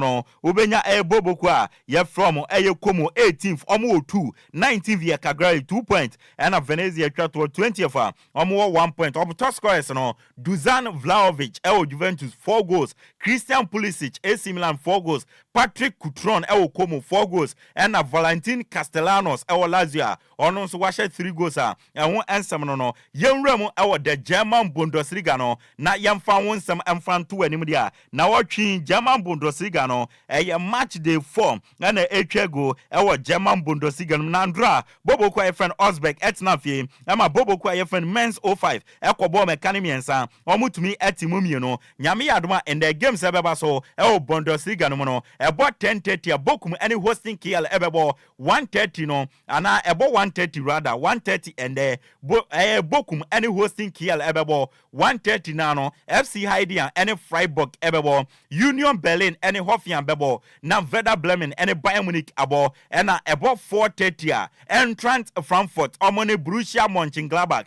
the ebebonia come twetwe no 1:30 ochina no Bayern Leverkusen omone Wolfsburg ebebo 3:30 no boboku a ye friend VfB Stuttgart omone Borussia Dortmund the ebeboani and 5:30 no St. Pauli any RB Leipzig omode beboania wonsam no omo table no Bayern Munich edikan omo 9 points Borussia Dortmund etoso mienu omo 7 RB Leipzig etoso mien so omo 7 and Heidian etoso enaya omo 6 ubenya Leverkusen omo toso enuma omo so 6 points wo okọ asewa 16th position bokum she omo nibi 17 St. Pauli she omo nibi and hosting Kiel 18th position omo so she omo nibi omo top scorers Germany no Hurricane Bayern Munich 4 goals Andre Kramaric TG Hoffenheim 4 goals Florian Wirtz Leverkusen 3 goals and Osman Mamouche and Omar Mamouche Eintracht Frankfurt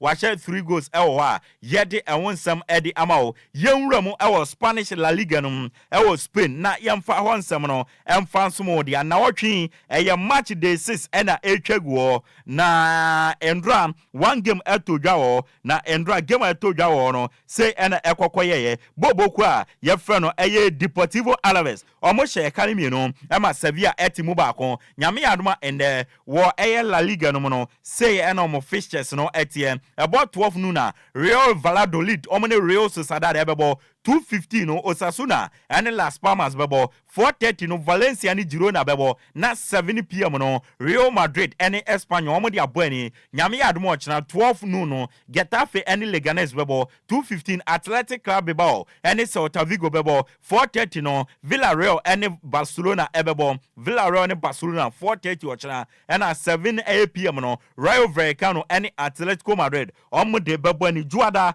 1 game ebetodwa La Liga 7 p.m. no Real Betis and Real Mallorca omo de bebo ni yede won komo edi asomo omo table no say na etiem Boboku a your friend Barcelona di kan 15 points. Atletico Madrid etosu you know 11. Miensa ya Real Madrid omo 11 and 9 year Villarreal omo so 11. Okwa asewa teams eda asewa senete 18th Getafe omo 3 points. Las Palmas 19th omo 2 points and Valencia etosu 28 omo so 1 point and one seven no omo top scorers no Robert Lewandowski of Barcelona 4 goals. Rafinha Barcelona 3 goals. Lami Yamal Barcelona 3 goals and Kylian Mbappe wa Real Madrid ono so ashe 3 goals wo obenya Javier Puado o Espanyol ono so ashe 3 goals yedi enwonsam edema yenwramo ewo the English Premier League the almighty no na yamfa nsam emfa fiom fama na yamfa nsidia English Premier League no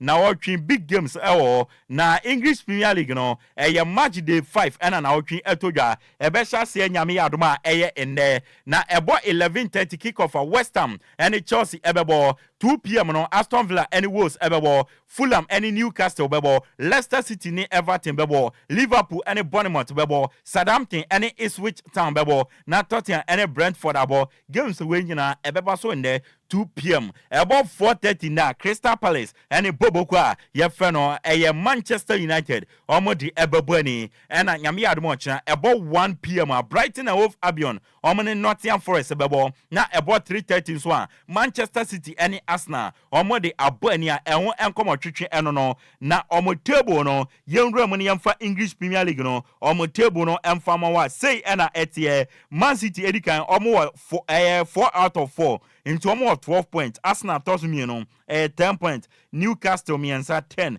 Liverpool and 9 almost 9. And Bobo kwa friend Aston Villa toss numa almost 9. Oh share Chelsea 8th position. Almost 7. Man U at 10 for almost 6. Okwa Siewa Ubenya Wolves at 18th position. Almost 1. 19th no Southampton she Omunibi and Everton at 20th almost so she Omunibi. English Premier League top scorers no Ellen Blatt Haaland boy we there or you go bay for brutal.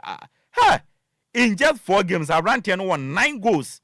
Ewo English Premier League no. Brian Mbuono also second 4 games no was 3 goals. Ellen Haaland the 4 games and actually 9 goals. Akwa we or she goes brutal. Mohamed Salah ewo Liverpool was 3 goals in 4 games. Yohani Wissa sa akwana ni tika krakana or Brentford no.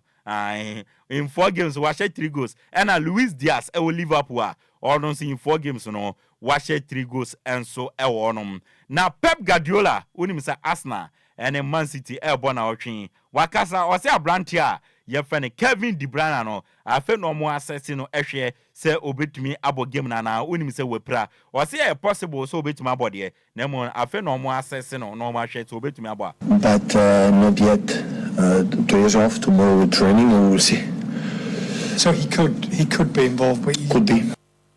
Asampa 8 ya Pep Guardiola and Watinenka say or say on be assess no e possible say obetumi abo enso ewo onom na uremu ewo Liverpool akacho ma brantia ye friend Trent Alexander-Arnold report eba and it's on any consortium and papa edano no omo pese omo koto French League 1 side e friend FC 90s na bid omo di akono 140 million euros and na bida akwala wosua onya 30 years kura wetumenya sika 140 million euros saska we wode back na na na ebetuma ya abrosan ba akoma or the kwakoto team aye FC 90s inti akwala weso akura Trent Alexander-Arnold wenye sika 140 million euros or the kwakoto boboku a ye fe Nantes e French Ligue 1 ye de won somebody ma Manchester United a confirm say omo Netherlands left back ye fe Terrell Malaysia no abrante no after so pra chair no wase jina na so waba back wa start training enche bi start esia kan e de amaboboku a ye friend Manchester United ebusi ansamene drawson na so yem fancy na Bismarck edu se be 5 minutes bi on prapra manone nsem no achire na yentinsi fie na yemfa fie nkoma twetwe no emfa embeto aso emfa mawo ewo honom aha deal 106.9 deal Power Sports weekend edition in the yatnase a ye de ensem no edesum back to back ye be sorry so a na agi dumienu abo na mamemfa sida kese emfa ma Lumba nsupa na no pay omota ichire ama ye de adwumadie no edesom na enne inso a obiagia tum a obianum bi no lumba Lumba in super na Food and Drugs Authority agi area tum enti open so a obenom na ebe ye unipadua no adwuma eno a eni Lumba super wanum Lumba super na okonom fofra ebe fa yam ema asem ato enti Lumba super no eno ananom esanse Food and Drugs Authority agi atum enti mo a mo de cars eton so mo mfa bi enton mo a mo de po mo ton so mo mfa bi nton provision stores mo amotonton so traffic mu no Lumba super no ena monfa na monton na nkrofon ton na munyeska occasion bi abafie say ye say outdooring wedding party in so abeservo di ama wa hoho no a omani beje no mbe yiska e di aboa no eno a eye Lumba super ne de wanum bia wa ye ho ope bia obenya bi ewo DLFM ye won kran Agbogbo Junction ye ne Wisconsin International University no ena edi animhwe obenya bi ewo obowura reception wa obabeto abayiwa fe no fe no enya asem keto aka kire no se ope Lumba super ne bi ato obekwa kobie na weyi bi ama o se ope no dodo se eyie na wo ye wedding outdooring occasion na wo ye yembe yi bi informa na fa serve wa howo ana wo depo auton yembe yi bi emfama a fra homa turfu ye 0243 101321 and 0555 0 and 5 miensa 274757 and 0577 475343 eno eye Lumba in super omota echire ye de ensamna ba na nyame ya duma on the 29th of September, which is Ochina na Ochin, the greatest of all time Ghanaian musician, Mr. Charles Kwadwo Fosu, aka Daddy Lumba, when you're 60 years and me Eden Bass so now or 32 nyum Edema Riaseno, now when you're 40 years, 4 decades, nyum. Papa we dear Nyamie Shirano, so we now so I am relevant, I stay competitive. For 40 years, 4 decades, and that from until 29th of September, we Bayview Hotel, or Atomic Junction in Crano. Yes, celebrating in a grand star. Inti a Daddy Lumba a 60 birthday bash. And I yet the basona tickets no available. Told ye, code now the betono a star 713 star 33 star 526 ash. Star 713 star 33 star 526 ash. Na to ticket na bibia anya kama. Na yenshiem na wato ticket na wie no. Bombardier naji t-shirt ni bi. T-shirt no a limited. Ya ne kakra bi na ye ton. Kakra bi. Enti frɛ na order odie no e bia me size ye say. Bi she say order na beja o matro for betumi e de order wo Daddy Lumba assist t-shirt no.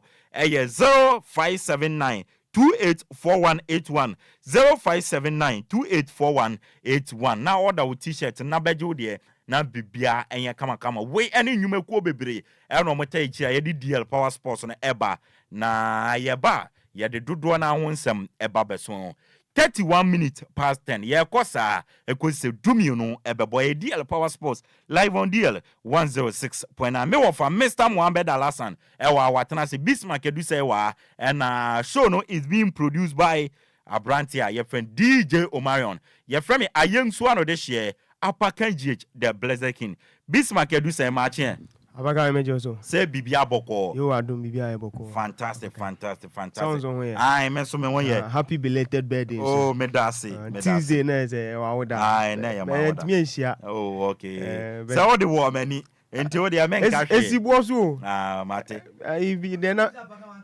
oh wa fafacha me me ya show hot of man Benito ko boss I'm say oh wa fafacha is that you na mo na mo yam brand edi Apaka ka che na me de wan ka je me wa fafacha me pa me yam from so na zen ka me bom me wa fa mane na so escape na hot FM ye edi I oh me saka ya pa me saka Benito ma me saka intimida say so what Bismarck and Brennan Kofaka Krabi na Yaman on Instam just and the boxing bout in Basso. Yes, and I oba England a big game Man City Niasna and I oko Milan Juventus ni Napoli and I Milan derby in Inter Milan AC Milan ka Krabi ni Embrafi. Amana Instam na me pese becho yanche if you ni hura and just nkoma one man supporter I say Oman munjo ya ye degree ye de enti fie ensem wo ha na ni kwan say aya ye waste much time wa man na ensem no but quick one on Bauta ebeba so ene e wo Wembley Stadium o hwe Abrante FM no AJ ene Daniel Dubois about way about be so much anticipated. Boxing lovers ni nyina mani di akire. Na on paper no nkofo bebre quite ama AJ ni nyina ne say ohwe previous bout and as a fighter on wire just say wa pick wins bebre ohwe that particular category wana. I think the Abrante otimi born here Alexander Usyk after say obo Abrante friend Vladimir Klitschko and Joseph Parker Alexander Povetkin and Andy Ruiz no Abrante Oshiana emuya dema na AJ elusi bout no eya opening friend Alexander Usyk enti when nkofo bebre hwe amu ne say Abrante a eya AJ no ono nso betimi adi the boys nso nkunim but we are born down Andy Ruiz Jr. AJ no Andy Ruiz Jr. bono yes enti no wo hwe the boys nso coming into this particular bout wo hwe ono nso nya victory ahead of Jarrell Miller ana Abrante and IBF title nekita no echeye openia friend Filippo Hegovic ono ena Abrante ya friend ya friend Daniel Dubois etimi edges about na say side title efri nesem and funny enough the boys no previous two bouts away nyina no on for obi ndu round 8 and another round 12 da ni nyina ekwam no wa win bout no wo hwa Abrante friend Jarrell Miller 10th round anodi na chika form ana IBF titan nso ni Abrante friend Filippo Hegovic enso kwehia no on the 8th round anoti otimi here ema ne knockout and to go into this bout no one of the bout I hwe ni mu say ano bedin ana Wembley nso there utimi na you know one funny thing is as a Ghana for you bibi wom unse Wembley baby a host football matches bebre what I say Wembley sports stadium host football matches bebre. Well, but here lies the case. The boxing bout in Poko. But you be no still na next week one person mo bobo you bet me abo because of she say papa mo di gu akwam park no mo say no pitch ni nya de on be say no enti we addition dey say Ghana enso ye dey ye hwe na say yesu free one. Now quick one on a game ebe koso between Napoli and Juventus last 4 games and I said 4 games on my ball was Serie A no out of 12 possible points on my team I win just 6 after say there be 8 mum after say omu win 2 matches I draw 2 matches now Napoli so on the other hand no on also team won 9 points we team win 3 I lose 1 pair against Verona on first game omu lose ya but Juventus coming into this particular encounter on we team akonya victory or UEFA Champions League where the facha Mr. So bodu your mama na menkwa wan so nya adwuma we tew mrana to aso for mama why na mene boxing expert in fact eba Ghana na eba ne boxing our being brutal or ye walking encyclopedia of boxing na or sounds ye senior journalist or ye lecturer ye friend Alaji Amin Lamte na papa we or ye media friendly papa we media obo na umama na waje usoma ye ne ndi nkomom fa about na eba so Alaj salamu alaikum alaikum salam Alaj na no pe mayenda se waje so se oni embedi nkomo okay amen let me commend you on your production team mo friend me reminding me about this interview no that is what journalism talks about. Who are let resource personnel to know what I want to be was semi bomb basso. Mesansu HR in chief executive that the Lumba on the air is an expert or you be is incomparable. Ban Ebano Jumwa Ghana Waebi and they also are switching to media into me what did you say in penning form you Juma or your media outlet. They will do the right thing to solidify the legacy. Amen. Alaji yansu ye dase. Alaji nano pe ye bo opuna wono ye walking encyclopedia of boxing. Wa bin wo boxing mu bruta. Nyame adoma ende wo Wembley Sports Stadium big bout baso IBF heavyweight title between Daniel Dubois ono na title ne kitano and Anthony Joshua ne kwakoko 96,000 people and I be kwakwo bout no. Alaji mayensuya de and about way dynamics no krati saying ebinum se we de e fala de man Anthony Joshua sana hunna na edi kind of sena makan me chamo me sanso chi motifu nyina any mo production team panelists nso wɔ studio a mo discuss other issues no na kopon show mo nyina na we be sabi na wonu say saa two boxes yi mo nyina mo busy UK and na wo hwe be bia mo kokon so ase na wo kan 96 capacity a we expect almost 196 fans and more kosher fight no nyagro but we two boxes now over show more record Anthony Joshua no wa 21 fight and we to win 28 out of the 31 and we lose men some and 25 by way of knockout and also we have boxing no boom in 2013 as his debut and so far no wa almost about I think 162 rounds of boxing and it was already 34 years. We see the Onyakola, also we near Oba. The boys and so also will be almost 27 years. And it's almost about 7 years difference over one team. And as this year, no, so no. Also, I come to 23 fight. We win 21. I'm also lose many pair. And 20 of the wins came by way of knockout. And also, he also made his debut in, I think, Nekaya 2017. Yes. Into total, no, so I call almost about 90 rounds of boxing. Over on the record, so I can say, Abia Anthony Joshua is ahead of him when it comes to experience, when it comes to everything at that level. No, Anthony Ewen now see he boxing, and yes, one punch, but to me, semi bia, will be to me lead from round 1, you got 12, no, to me lead side, but do round 12, quapa, the end the fight, no, 1 point, but to me the boxer above from Iriano, no. And sometimes most of this fight is very, very unpredictable. But my main kind was to say, Anthony Joshua, so far, no, we 12 world title fight, 12. Baku 12. And they didn't back one, about 13. Inti, I don't know, when yes, boxer be out in the Bidiagro, we will be a compare fight or winning, no, will be himself winning, at the right time. Inti, a bad thing so we not predicted. But one advantage I met me can say Joshua so or to know say we share height to now 6'6" and we be 198 centimeters. Now we share the boy so need 6'5". Inti Anthony we take a curating the boys in boxing so sometimes and we to me matter sometimes a matter depending on the boxer who is fighting. And now we share reaching sooner the kind of reach and then sana obetomo otoa the tentino ebia obi there tenten to obi there and also other advantage in boxing because in boxing so who there and now you will be there friend in fighting no some go close and mo ebem ho amokwa e friend in fighting sometimes in pakunu e longer reach but me ejina enteno oto to me lande. But I would know a teacher or to ember. And then so no share Anthony Diani is almost about 82 inches. That is 208 centimeters.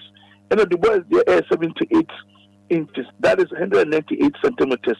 And the boy say Anthony Diani so I can take a crack on it there. Into woman in another there. To make now so in boxing, sometimes you don't take things for granted. Anything could have happened at any time, but more sure a fight here. Metumia say Abia. Anthony Joshua is slightly ahead of the boys, but hey, anything can happen. Oh, okay. And Anthony Joshua is slightly ahead. Well, in every bout, Metumia will be slightly based on the record, and some of the ingredients they are made boss so Metumia say because I need to be very critical and very analytical. Yeah. Make us say Anthony is ahead of him because Obia could 13 solid world title fight. And onye ni pokuma and the sap be Anthony no wako hoda and I think it was in 2018. That was the last time that he fought there, so if my memories will serve me right. But the boy is the one called up. He has never fought there. So you see, Anthony is conversant with the terrain. In the crowd no about Wembley no he is already conversant with it. Obi so America, Wako Saudi Arabia. No so no but mean sa any general what me who say look when you are fighting in such a crowd no there's a way of you trying to organize yourself to avoid any shivers down your spine that will affect you. It me did you say on also an advantage and Edema Anthony Joshua. Oh, okay. Alaji ebinom so ka say once Nancy say British for no so more try to get the momentum together. Nancy you say Tyson Free akwako lusu against Usyk. Nti ebinom ka say wan hwa ntokwa bia judges ne kra betuma pai no na yakọ rematch se na be gather momentum no more. Alaji won say bibisa betuma si. And also the what some it depends on the game plan. Because boxing promoters, even the boxers themselves, they have a game plan. It's all about money. Almost to me, they have a way of trying to disguise the public. But they just want to make sure that the fight might end in a way that can call for more. A band of more, they get more money. So as I said, that one, and it's now sometimes it's unpredictable. If you or cost straight away because we share boxers mainly. Joshua the boys, they've lost against the Ukrainian boxer or Alexander Usyk. Or defeat but our defeat the boys after that defeat or no so to make him or against I think 2 boxers or so. Duran Miller and Flipper Ingovic or no so Obomo also Joshua and so. After also lose yourself, also Konim Kakra, also on Jamel Franklin Queen. I can remember Robert Hilonio so, also Obonoso, and Otuwale. Womunina no, Obomo, and overkind so one fighter will be a Casa and Kadosha bet me lose fight on. Only former UFC champion, the Cameroonian Francis Ngannou, who Kaisa fight on. Or we need a fight on. Into Womunina say they are well prepared for the fight, and they all know that. We are out there going to market ourselves, put up a good fight, and get what is we deserve. Now, send our kind, and also to me, Basso. Now, so I just want to disabuse the minds of any boxing fans. Says that fight is going to be very crucial, but the best boxer is going to win. But analytically, on paper, Anthony Joshua seems to be slightly ahead of the boys. Okay, Alaji, Anthony Joshua, after losing to Andy Ruiz Jr. na ase nyama ya confirm kakra de amano na ebinum kra suggested baby edu ne kon retire but ase wa gather the momentum together kakra. Alaji Anthony Joshua lose fight where do you think it may be the end of his career? Anthony Joshua is a tactical boxer. He's a very, very, very tactical boxer. Oko back eko steady fighter or lose nano. Sena okaino. You might not even understand why he lost unification bout Okoya or Lusu title and a ring fight. Look at the way he ended the fight. So you see, sometimes they have their own game plan. They also have their own tactical disposition. And then or more mission, they have a mission. What they call no Lusu fight no. Lusu fight now rematch no. A bad day, a best is can be brave. And sometimes it is really unpredictable. But I mean, what did they say? Fight here. I don't think that they will create any room for some of these, stage-managed fights. They will go and fight war. Anthony Joshua, 34 years. Yes, it's also a new over. But remember, there were boxers who are more time or more attaining 40 years or no. But at Hopkins, when you're 40 years, grappling a winning world title, it depends on the energy. It depends on the passion. Now, we show Anthony Joshua and so on.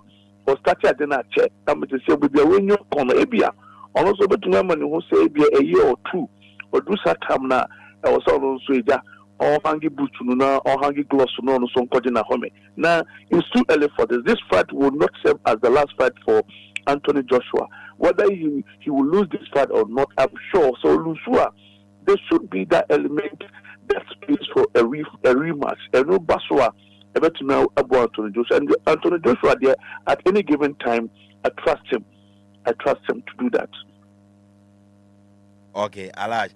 Why my yesunya or boxing about so pa. Alaji, away from boxing kakrano. Alaji nde ube PM Ghana. Calf abani and they steady akra ebe boss bo Alaji. Yenya bi enwechi no NSA director doji numekavo mampenie yinedi. Alaji ona bana gudie ma wa ben pa ma me bisa eden na abama Ghana ya bedu the level calf bani ma baby a ye bobo kra yenya Alaji eden ya nyeni ya ma ya bedu baby a yedu Poor leadership number one. Number two, lack of political will. Remember, we are researcher, we are one of the finest journalists in Ghana today. You can go and do your research.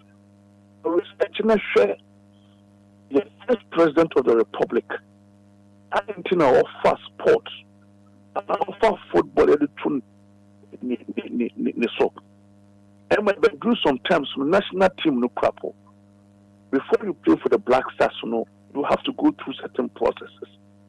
You share the terminal, you share infrastructure.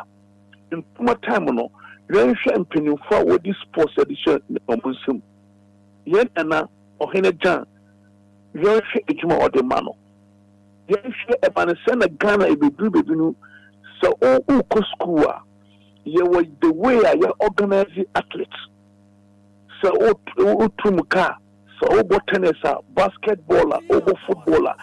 Students, there is a way of playing school games. Now you picky. Now you pick one with you. Now with the way anything as someone else was complex. I knew that. You can pay that is how come the issue about nationalism. Nationalism,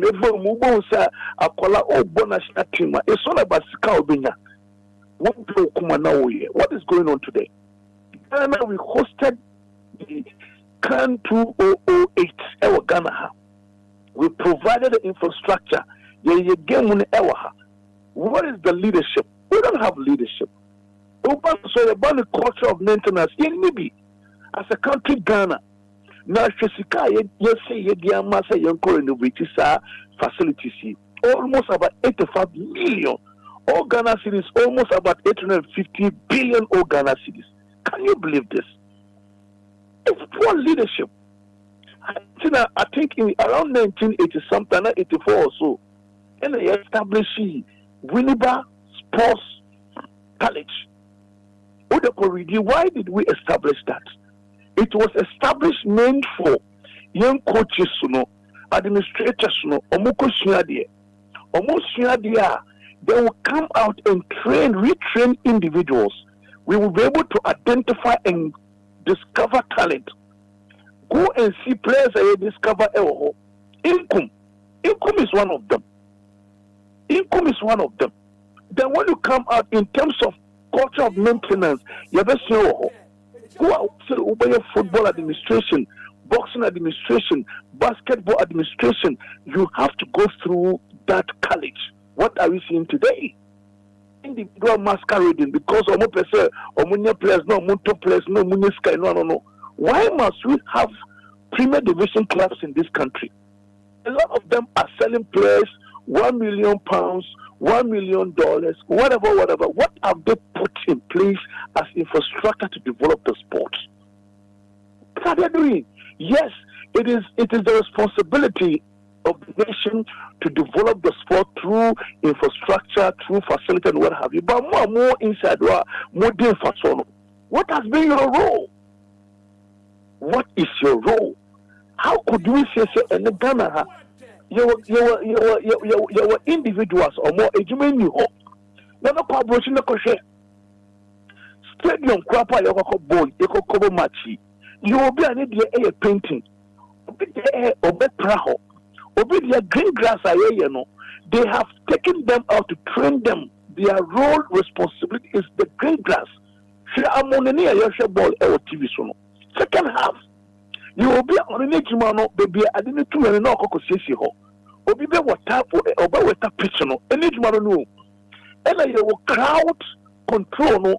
Security guys are more a band of match na. Match no. They are looking at the crowd. What are we seeing after May night disaster? You because a blast at the match Kumase against Angola. Football is about the win, lose, and draw. You lose so much and don't we have CCTV camera there to monitor after May night disaster? Ghana as a country up to now, you have to meet stadium, hooliganism, vandalism, will be a thing. That commission that you created during President Kufuor time, the commission report on air info. So you see, we seem not to understand, I mean, what is sport. Because South Africa not share, or Egypt not share. Me too winina. Recently, me call Algeria. Nana, oko who sports village or market here, you will shock to your marrow. And you keep asking ourselves, say, you're paying for mobile. I want to sports Asiana.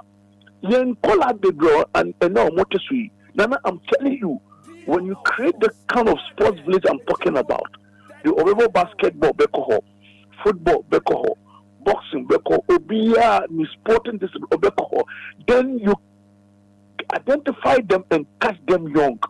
Then you groom them, you nurture them, and see what will happen to this nation. But what I'm saying, in Pennyfono, they are just not serious about what we are doing. There is no good leadership, and there's so much greediness, selfishness, individualism. That is what is killing us. Shadi akoswa Ghana. Shadi say say boli krapo enya kondo. Don't be on to a leak because in the past, you have players who are crowd pullers. On to make show. Oh, office crab you do program now. Open say only tente no koshema. And then your boli kogano krapo and found your boy and found because there is no that kind of things that we had in the past. Players are mobile. If I can't boli no ya there 2, 3, 4 days near the no call. Oh, I know I say Likono. That time, just one individual player, Shamokwe, the late Shamokwe, need Joe Debra, those days, Abdul Razak, Ibrahim Sunday, mention them.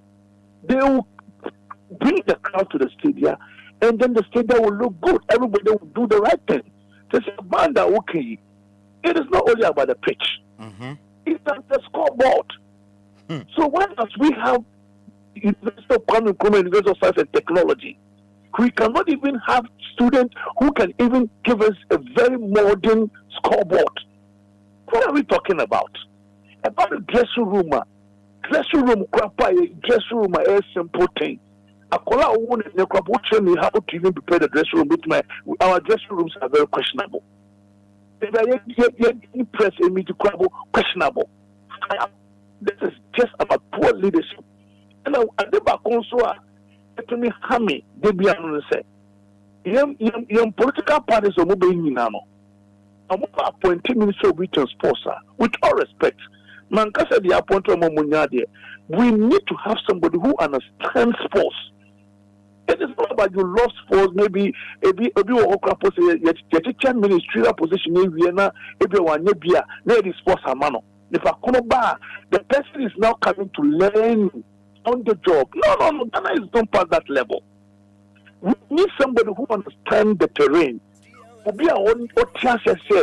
Football, basketball, boxing, these are the things that we will do. Shade Bakwa, former President John Dramani Mahama Isi, Bukom Boxing Arena. Look at the way it has really attracted a lot of things. I also know, and you only boxing, swimming, to see a Ghana very international bibia about swimming or also no gymnasiums not meant for only boxers. So if you could have even boxing arena across all the six regional capitals, how much are you going to spend on this one? Look at the money you're spending. Eddie refurbishment of stadium. I am to me who's on. My brother, it's all about poor leadership. You're setting of priorities rights, poor culture of maintenance. There's no check and balances. If the Juma Shani Pakunisana, Obi no checking or to me idea ope. So there's individualism, selfishness, greediness, and any queen, if you want to ask me. Okay. Alaji, going forward, say you be fi send guasi we muni adena. Alaji, edena yenye to get out of this disgrace, Mr. Country, you have to set your priorities right. You must dictate the pace. As a political party, you must know that when I come, what am I going to do with sports? You must get experts. And no. Football, what are we doing when it comes to infrastructure development? Football, what are we going to do with the national teams? Why must we be concentrating so much on the Black Stars when we have the Black Queens, Black Maidens, and the 14 and the whatever? Why must we be concentrating solely on the Black Stars? We must understand why we must do ABCD. And number two, we must identify the right people We must try to imbibe some sense of agency and accuracy at the Winneba Sports College. My brother, let's get people to go and study and learn and give them the mantle and see what will happen. Boxing, basketball, tennis ball. Let's identify the right people, give them leadership. Let them tell us, say, about infrastructure, this is what we want. About the sea, this is what we want. About the boxing, we need boxing arena for starters. Ebia in Bogatanga, Ebia in Sunyani, Ebia in Kumasi, and maybe let's keep coast. Under the system regions, you better start with just 4 or 5 and see. And you already have one in Accra. So as I say, about the basketball, about in Tumuka, Ebia in Kumasi. We need 10 tracks. I am solid, a bit to me,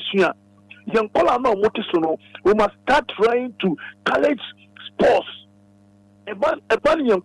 Senior high school, we must develop that sporting discipline. You have programs and you will pick talent from there. University or media. And the security agencies, they will pick talent from there and know how to harness them and what have you. And then as a country also, we must have our own hostels. And our hotels are, and I will be able to meet a campaign place. My mom won't go echo rent. Say, young kitty yard, and yes, Kibia. And yet, Sana, ever boy, they will look at officiating. They say, Ghana Football Association, they are doing something in trying to identify young guys and take them through the process. Yes, we need to support them in doing that. So that we communicate with them and make sure, say, sir, disciplines, GFA, Ghana Boxing Authority, Ghana Table Tennis Association, we must seek their ideas. We must seek their input. Then finally, politically, me too can call Abuchine, me call other countries, it's about sponsorship. It's about sponsorship. It's all about tax rebate. Me no can say, young boss, CEO of this media outlet, who can me say, your boss are what to do my way did, and then about it, there is nowhere Lumba will go to go and say that I need support for, let's say, basketball in Ghana, that he will be rejected. So these are some of the influences. Azuma Nelson, Abele Ayu Pele, Tony Aboa, Sai and Penny Fono, as a country, we must have a pool to bring them together. And there are some multinational companies in this country. Let's sit down with them. MTN, Vodafone, mention all these bits. And then you tell them, you know what? I want you, Vodafone, you take boxing in terms of their infrastructure, in terms of any support them, we'll give you tax rebate. MTN, take football. We are ready to give you whatever that you want. Give us a proposal. Take it. That is Lumba. You are one of the finest artists, not only in Ghana, across the globe. We want you to help us develop table tennis. Bring your ideas, bring your expertise, and you will see wonders. This is another Lumba one radio station. So if Ghana as a country, you want to support the legacy of that Lumba, why don't you strategically add them to sporting discipline? So that about the commentary, about the name about sports, it is linked with this media outlet and see the wonders that will come. How many people would want to place their advert on radio or television programs that when you have that Lumba, a renowned figure in our country, over places advert also. So these are the things that we must get people who are critical, who are analytical in their thinking. And so that is why we are dying. Politicians, it is about time we call them to order. For them to understand that sport is key to everything. And then I'm telling you, we have the infrastructure, we have the right things going on. A lot of these young guys, we rather move into sports than to go and be smoking weed, cocaine, and in most of them are talented. Go and sit down with them one on one and listen to them. So a very good talented footballer, no infrastructure. Academy, country. Most of them, before you even send your son to the academy, you have to pay. You have to pay. But as a country, and can you open up and can you buy it? Finally, during those days, as well, the security services, so we are boxer, Ghana Army, prison service, immigration, or what you may foul. At that level, when you do, so you started boxing league. Ghana for someone winning second season. Most of the boxers now much in our crop now you're more uniform. Almost started fighting last season, no. In Tentamana, you're more uniform. Who say, yeah, maybe other discipline reform into prison service so a no. I think that police and immigration will move.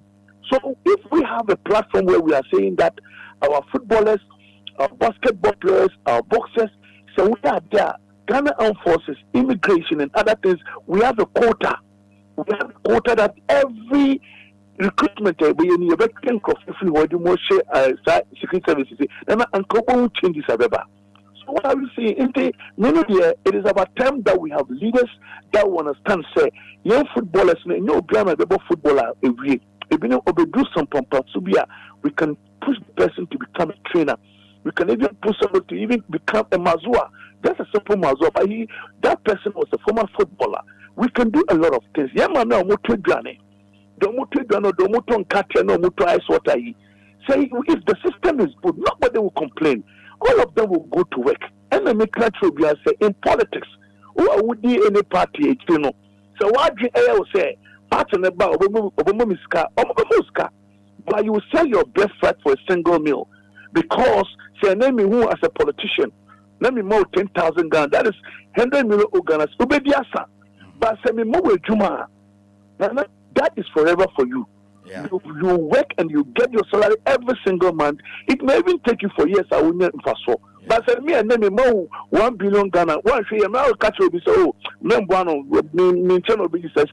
What say? Well, bravo. You destroy your integrity and dignity. Into the point that I'm making here is that let us get the right people, be able to get the right mechanism. The check and balances, you're checking the park. Yes, every week, we must know what are you doing about the green grass of the stadium. What are you doing about the seats in the stadium? Any share your washroom, you go stadium. Washroom, are we really in Ghana? The point that I'm trying to make here is that the problem with Ghana is poor leadership, is poor of maintenance, and lack of check and balances. That is what is killing Ghana sports. Okay. Alaji mede wo wie no ende yan league no mo kakra specifically on team I friend House of Folk. Alaji yerim say Ghana league no matter the challenges they face, say kotoko winning has winning automatically. And my league ne yede. But has for some time now they be a normal battle relegation. Last season it take last game and almost survive here. This season it seems almost here. Almost first 2 games almost losing na. Alaj, as experienced football person, Alaj, what is the problem of House of Folk? House of Folk, the problem is psychological. It's psychological. Nobody should blame it on Togbe. It's more or less like a bankroller. Can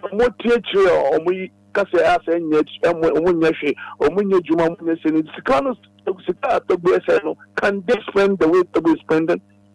They cannot spend. You should not even blame the coach. The moment can't show this is exclusive on your network. Many of the officials say Kasai. I don't know what is the PR or the one in charge of their communication. I told him that I'm no Kasai radio CD. I'm a consultant in media relations. I'm also a consultant. I'm also somebody I'm training when it comes to customer service. I'm also somebody who lectures in political communication, political marketing. Me lecture journalism, PR, communication, marketing at a university level for the past 8 years. I was a former footballer. I'm still a seasoned sports journalist. Football now, and yet sometimes players with talent too. When the thing is psychological, team are all down at the league table. Have a folk team. It is us. It's one of the best teams so far. We share the infrastructure to go away. We share players on Manyano. We share coach no crapper. It's one of the best teams, but they are not living up to the billing because of psychological problem. And I make catch in the park and say, hey, would I move for us and you say more kind of public grapple? Would they give me even before the league start? That was what I told them. Look, when I engage these players one-on-one, when I want to work on their psyche, when I'm going to work on their willingness, when I'm going to work on their agency and accuracy, I may catch or take it from me. These guys will go and win the match. They will surprise that, hey, you're not winning match. Yeah, there's some spiritual aspect of it, but even spiritual, you know, and that's what we could do. Spiritual, how do you connect yourself to the Lord? Obi a vampire. But the vampire now come no one chance here. Sometimes disabuse your mind on so much spirituality. Concentrate on your power. If you believe in yourself, if there's teamwork, there's connectivity, the chemistry on the pitch and off the pitch is working. I'm telling you, no match will you go and lose. You need to even talk to them collectively, and you must also have a way of talking to them individually. I will talk to the goalkeeper, let him understand that the whole world is watching at him, the number 2, number 3, number 4, number 5, to the last player. Even when they go, when Omokobo first out mobile for research, there is a way of engaging them.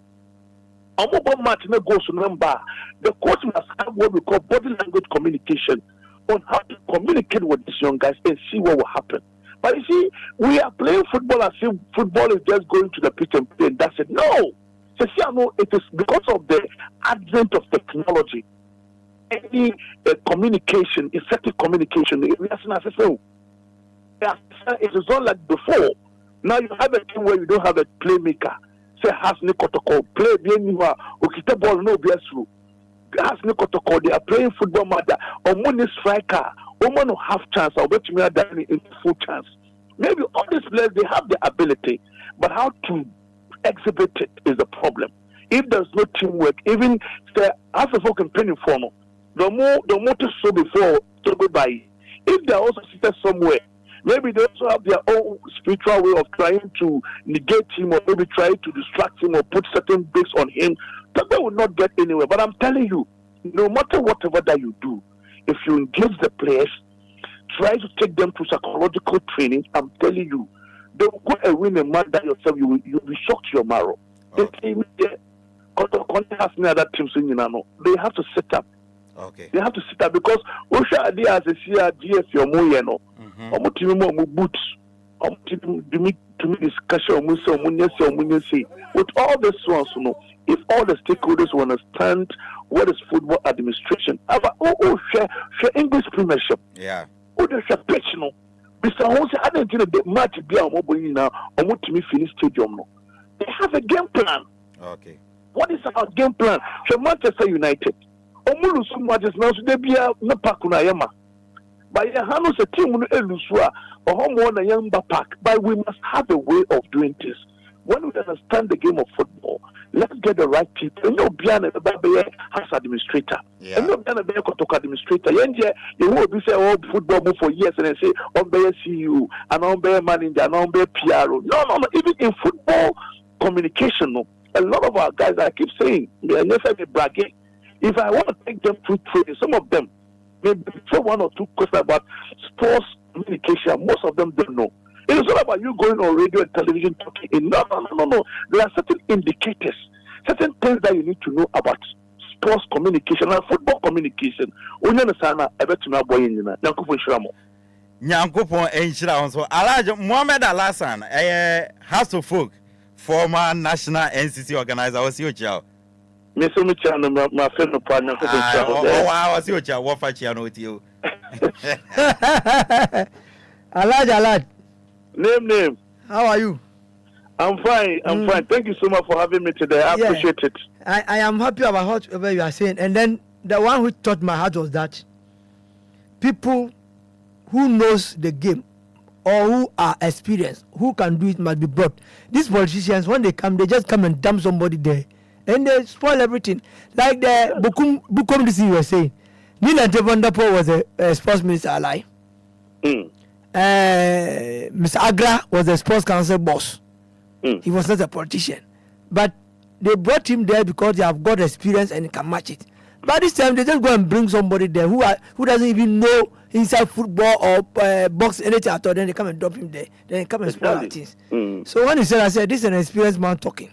So thank you very much. for your I really appreciate you. I appreciate all of you. Thank you. And I think that I may have a collaboration with your media outlets. Oh, okay. And then see whether we can, because the last time you organized it back home, a lot of them didn't come. I lecture journalism at the university level. A lot of our journalists in recent time, they have to set up. Some of them need to go back to school. That is it. You see, journalists can easily take up the responsibility, even dictate to the government of the day. That is it. The type of person that we need at the Ministry of Youth and Sports, National Sports Authority, and what have you. But what do we see? Some of them are boot leakers.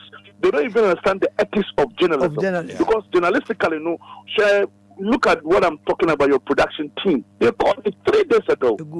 For you to prepare and come and talk. And also, you have me, and I pay me 2 times before this one. And I pay 2 times before and that is journalism. Thank you. At the right time, I'll collaborate with your media outlets and see whether we can organize a seminar for some journalists who are interested. So that all of us will be on the same page. I'm grateful. All right. Alaji Nano pay, you better ask for your time. Amen. Yes, yeah, that's it. Ebusia yene Alaji Amin Lamte ena yene na kudim komo or your boxing expert or your lecturer or your journalist or your consultant. In fact, wa being brutal yene na kudim komo extensively. You see the pa ndano pay. Bismarck, Kakrebi, just 2 minutes. Wrapping up. My boys no also be mamina. Yeah, fancy. Napoli ne Juventus. Well, I'm on a silver side. I'm called double chance. Juventus. Yes. Okay. Nafi Genoa Veziniano, and also Genoa Street Twin. Okay. And now Lecce Parma, double chance for Lecce. Okay. Now uko English Premier League name so. I think the games are on West Ham Chelsea.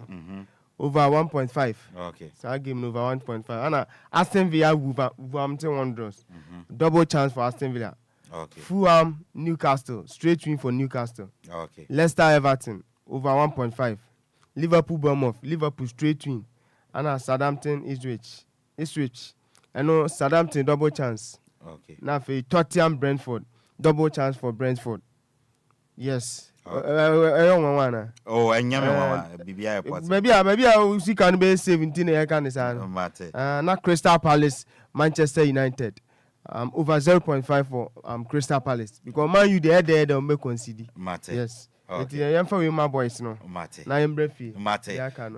Okay. Nti abusia ye de amano ne nsam ne mu pensem ni nyina asi. Ye di kan atiasi fie dada. Show no and ye ni twabutuo etori bi asa na beba no because ehun hia Alaji no a busy person or a lecturer. Internet say you fun in temba yes sir.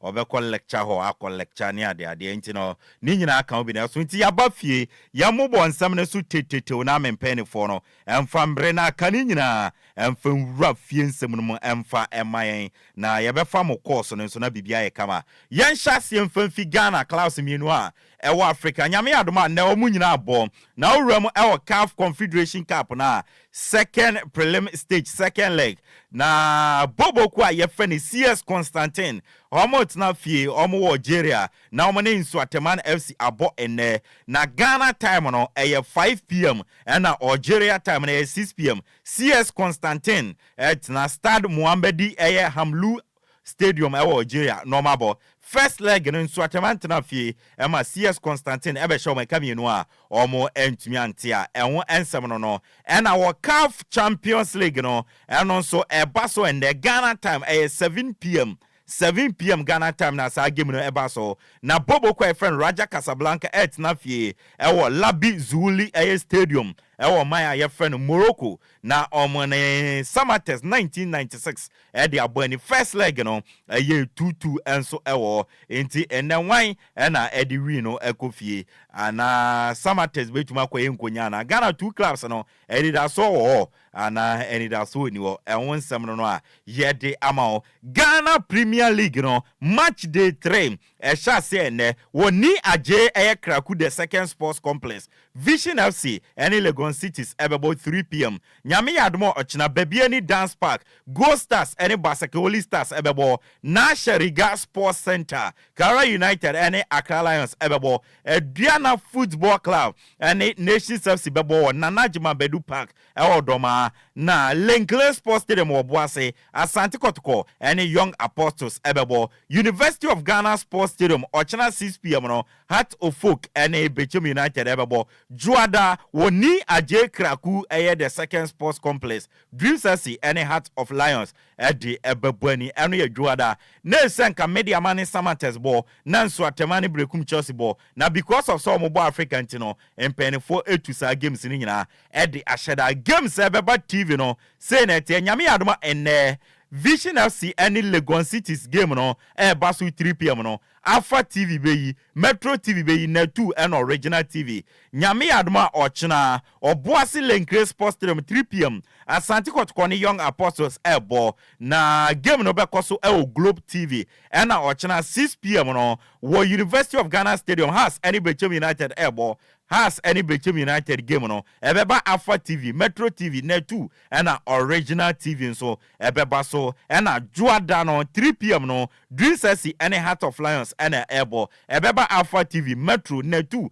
and original and games ni nyina ebe twegu ewo GFA omo app ne so and omo Facebook live on so no ebe twegu we any games ebeba TV a ye de won semade ma league table no media ma dikan 6 point Heart of Lions toss me no omo 4 Vision me ansa omo 4 Brekum Chelsea 9 omo 4 Basakoli Stars enum omo 4 Osha Asante Kotoko 8 position omo 3 point mamempe has informal me share house makunhu omo 17th position omo 0 point she omo ni bi wo ehun ensem no a ye de ama top scorers no Prince Choneboa Basakoli Stars 1 goal Mezake Free Brekum Chelsea 1 goal Ishmael Ado Heart of Lions 1 goal ne de e draw so ti say otwe ho nwia enye asem ketwa ye de won sam e de ama na games a eba so no Abubakar Watara one Bechem United never born nyame adom ochena osi onim say supporters no muye disappointed say has eluso mo first 2 games na mo besre mo fa ni nyina ntom achi nyame adom ochena mo mra na mo be support team ne san say omo hia mo players can go but the fans are there. We know we are disappointed for the 2 matches. We are calling them to continue our support. We need them. I understand the frustration the fans have. Abubakar Watara also supporters no wo fa Mr. Mohamed Alasa onim se mubuafu nso mo mfa nche no na mo mbra embe support team no Joseph Ablo Boboku a ye friend Asante Kotoko omo ne Boboku a ye friend Young Apostles enebo ewo Lengle Sports Stadium osisa game no omo ko all out 3 points no omo je na omo underrate bebie ni Go Stars da omo be kwa kobo agi 3 point ni nyina na obesre supporters obuas no makopie mu no nyame adoma mombra na mombe support yom na ebe mo encouragement Joseph Ablo Kotoko defender all out and we have to take the 3 points from them. Oh, for sure that one yeah we need for sure the 3 points in back Kumasi oh David even goes players crap we and return so we are going all out. Remi say na say some brand be support here. The more mumban, the more is confidence. Enti ano eya brand your friend Joseph Ablo or a defender Edema Asante Kotoko no watenenka. Dr. Prosper Nate Ogum a coach the Mas Asante Kotoko so best supporters no. Se game no omo bone mu ayedin na nyama nkoya. Ayamamu ndi boys na tem kasenti boys na mum no monta omachi ano na be ma mum kranhye no mo de win game okwa manone a embra team ne da fama ya hye ne be 4 no na still na supporters na ball mu nsam ejinja boys se na be on be win game no into obesrem Ghana so sesi na Asante Kotoko bo game na mu ayedin a still na supporters mon support team no. We are appealing to them that when the times are challenging on the field within the game, we should be patient and then support us. If you look at what happened at Bernabeu, Real Madrid versus Stuttgart, we also when the second and the third goals came. It was very difficult. Stuttgart almost outplayed Real Madrid, but then, I mean, the supporters were still behind them until Rudiger scored, I think, in the 83rd.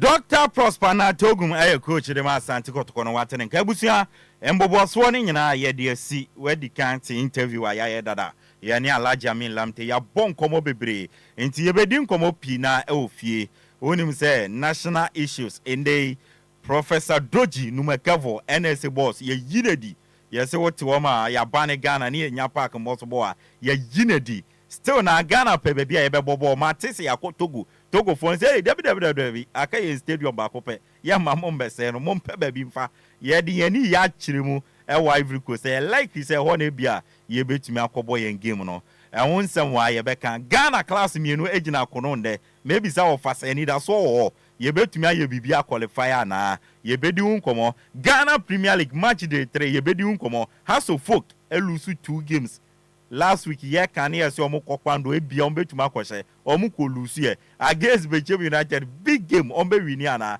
ene match day 3 ni nyina no ye be preview ni nyina e di amao mi twa me ho sima ba ku tew na maji aboafo nkrato na amaba na meba na wofa ene bisma kadu say emre na aka ni nyina ayo omo de extensively ombe wura fisem na ombe nya bere ewura mu ye pa di amao na bibian so aye kama ntia busua ye twa ye ho sima ba ku tew ye nche kora just a minute ye ba na ya bedi nkomo ofi ye ba sese ya twen the luckiest star 712 hash luck is everywhere for everyone yeah we come and no fufua a daily star 712 hash and found no regrets a side comma investors are a striking gold a comma health workers are a diagnosing luck with precision a side comma that tough guy who couldn't hold back his tears so say a comma passionate fan on so entering containing a joy I think to the stressor or turning the hard-earned stitches into a bundle of happiness. And now,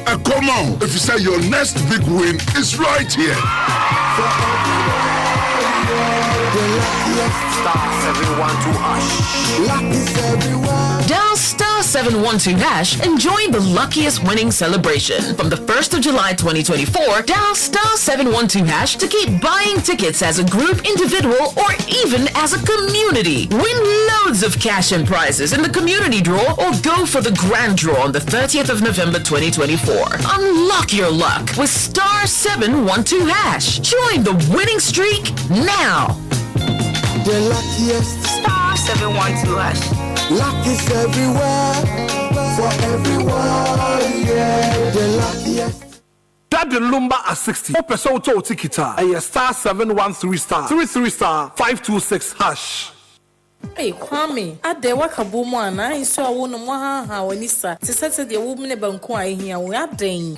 Akosia, a bomb. Isi amenu anya kama pesu papa no ma chumebo so na kase anope dem dia semasiu anope ya na na ma mensuo bia na mensuo kroje aye fe no Lumba nsupa nsuo no de e fa wumni mu ase boko na ye so smooth kwa mensuo de wasa wonom bi nsuo no ye kama Lumba nsupa ma me kanhwe nsupa pani anya na de ade asie mi na menya bi ato wo hemfa pebi ade akohye me fridge sa na Kwame, send the akosia canon. They say, why we wish you afford the mama musupapa, a Lumba and supa, and see about a jama so any asset get to a crack. They say, I don't know when no one will be a tobacco on the one and a fear more. Yeah, no more. Just be a demo. Come.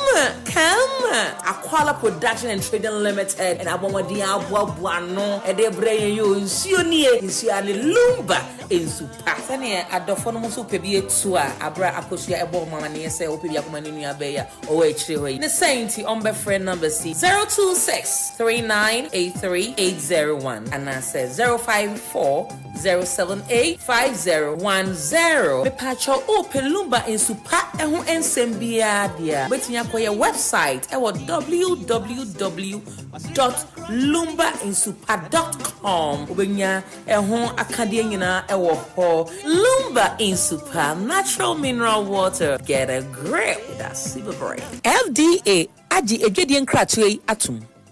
DL Power Sports. Emuade. Ejawo. Dead. Yebeda wase na yasama wakwaba na muamatwen yeda wase pa se muatwen ma yakwaje aboafo nkrato edi aba DL Power Sports live on DL 106.9 Ye from a young Suano this year, Apakan GH, the Blazer King, Wafa, Mr. Mohammed Alasan, what's Nancy Medicatin in Canada, Bismarck, do say, Ewa, and our friends with Jesse, Elboy and Chidom, na DJ Marion, APP and Yamani Gumu de Mayans. I live on Facebook, into Ghanaian, na for comment in a bra, back in Canning in Adiamo, ADL 106.9 for comment in a bra, na Yankee Kind and Famao and so na bibia and your fine. We see your friend Abdul Salam Bossingwan, or say one of my boss, Mr. Frimpong inside Aquatia Cubes, is listening to you live into Yechiani pa Nyaminshano na Yandana Sise Utien, or say or share the Fia Aquatia. No, Abdul Salam Bossingwan, Nediano. Kofi Ajman Blackman, I say good morning, watching you inside Pig Farm in Accra. Kofi Ajman, Yadawa say, still Ivansko, I say the ultimate sports. In fact, you guys are doing great work this morning. Keep the good work up. It's awesome. It's awesome. Yes, still Ivansko inside Drobo. Yada say. Derek Aite or say I'm watching you live from Inkrakain. Good morning. Yada say baby naba. Ya back in kind. Ya bedin come on. Fie na national issues ya bobo stadium and one sense ya bedin come on. And I think so Ghana class me no age in Africa. In so man.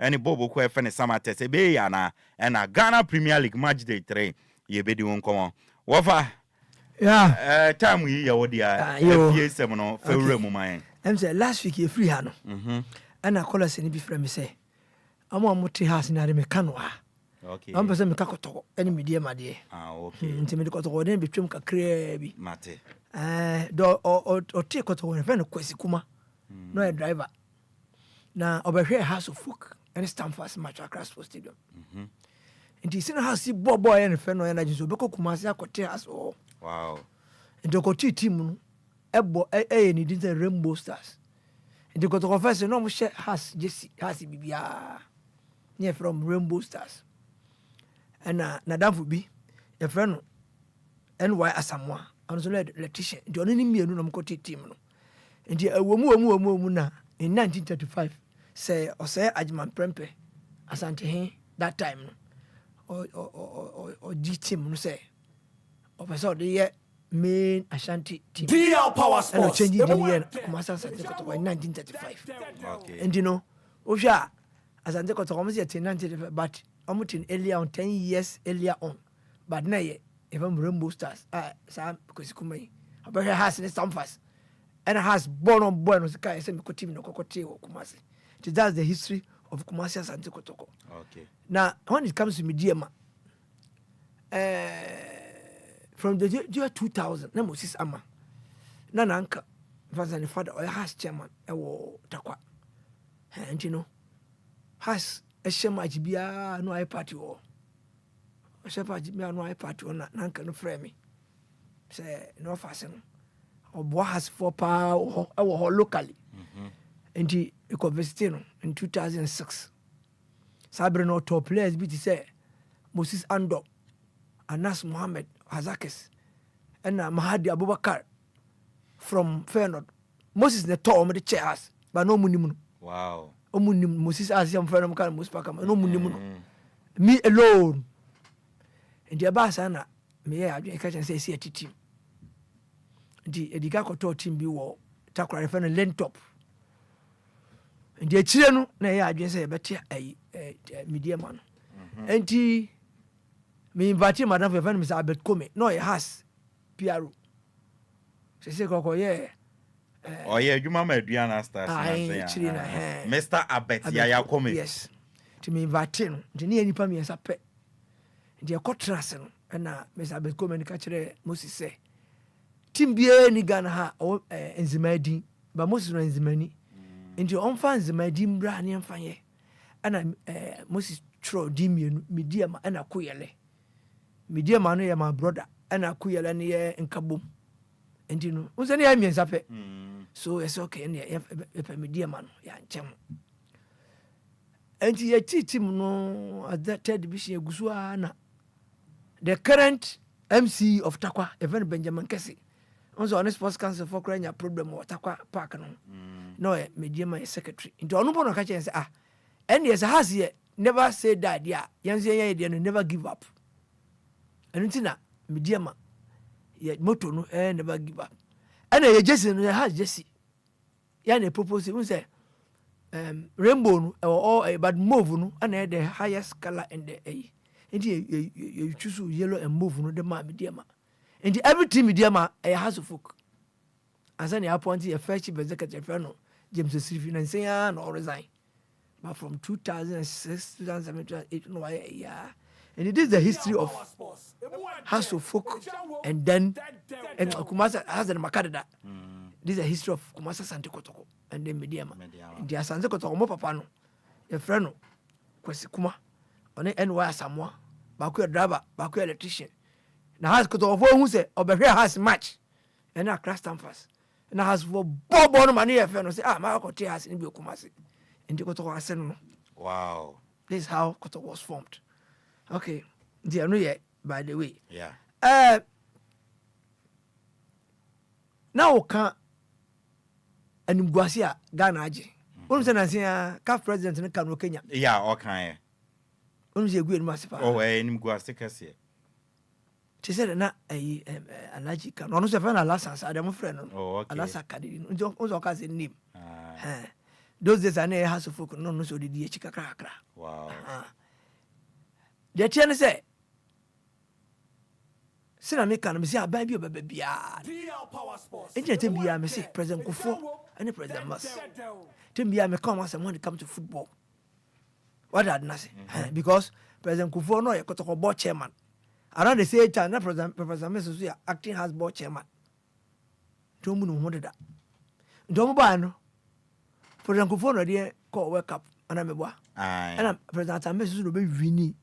The only under 20 World Cup and African club by winning Ghana during President Mess time.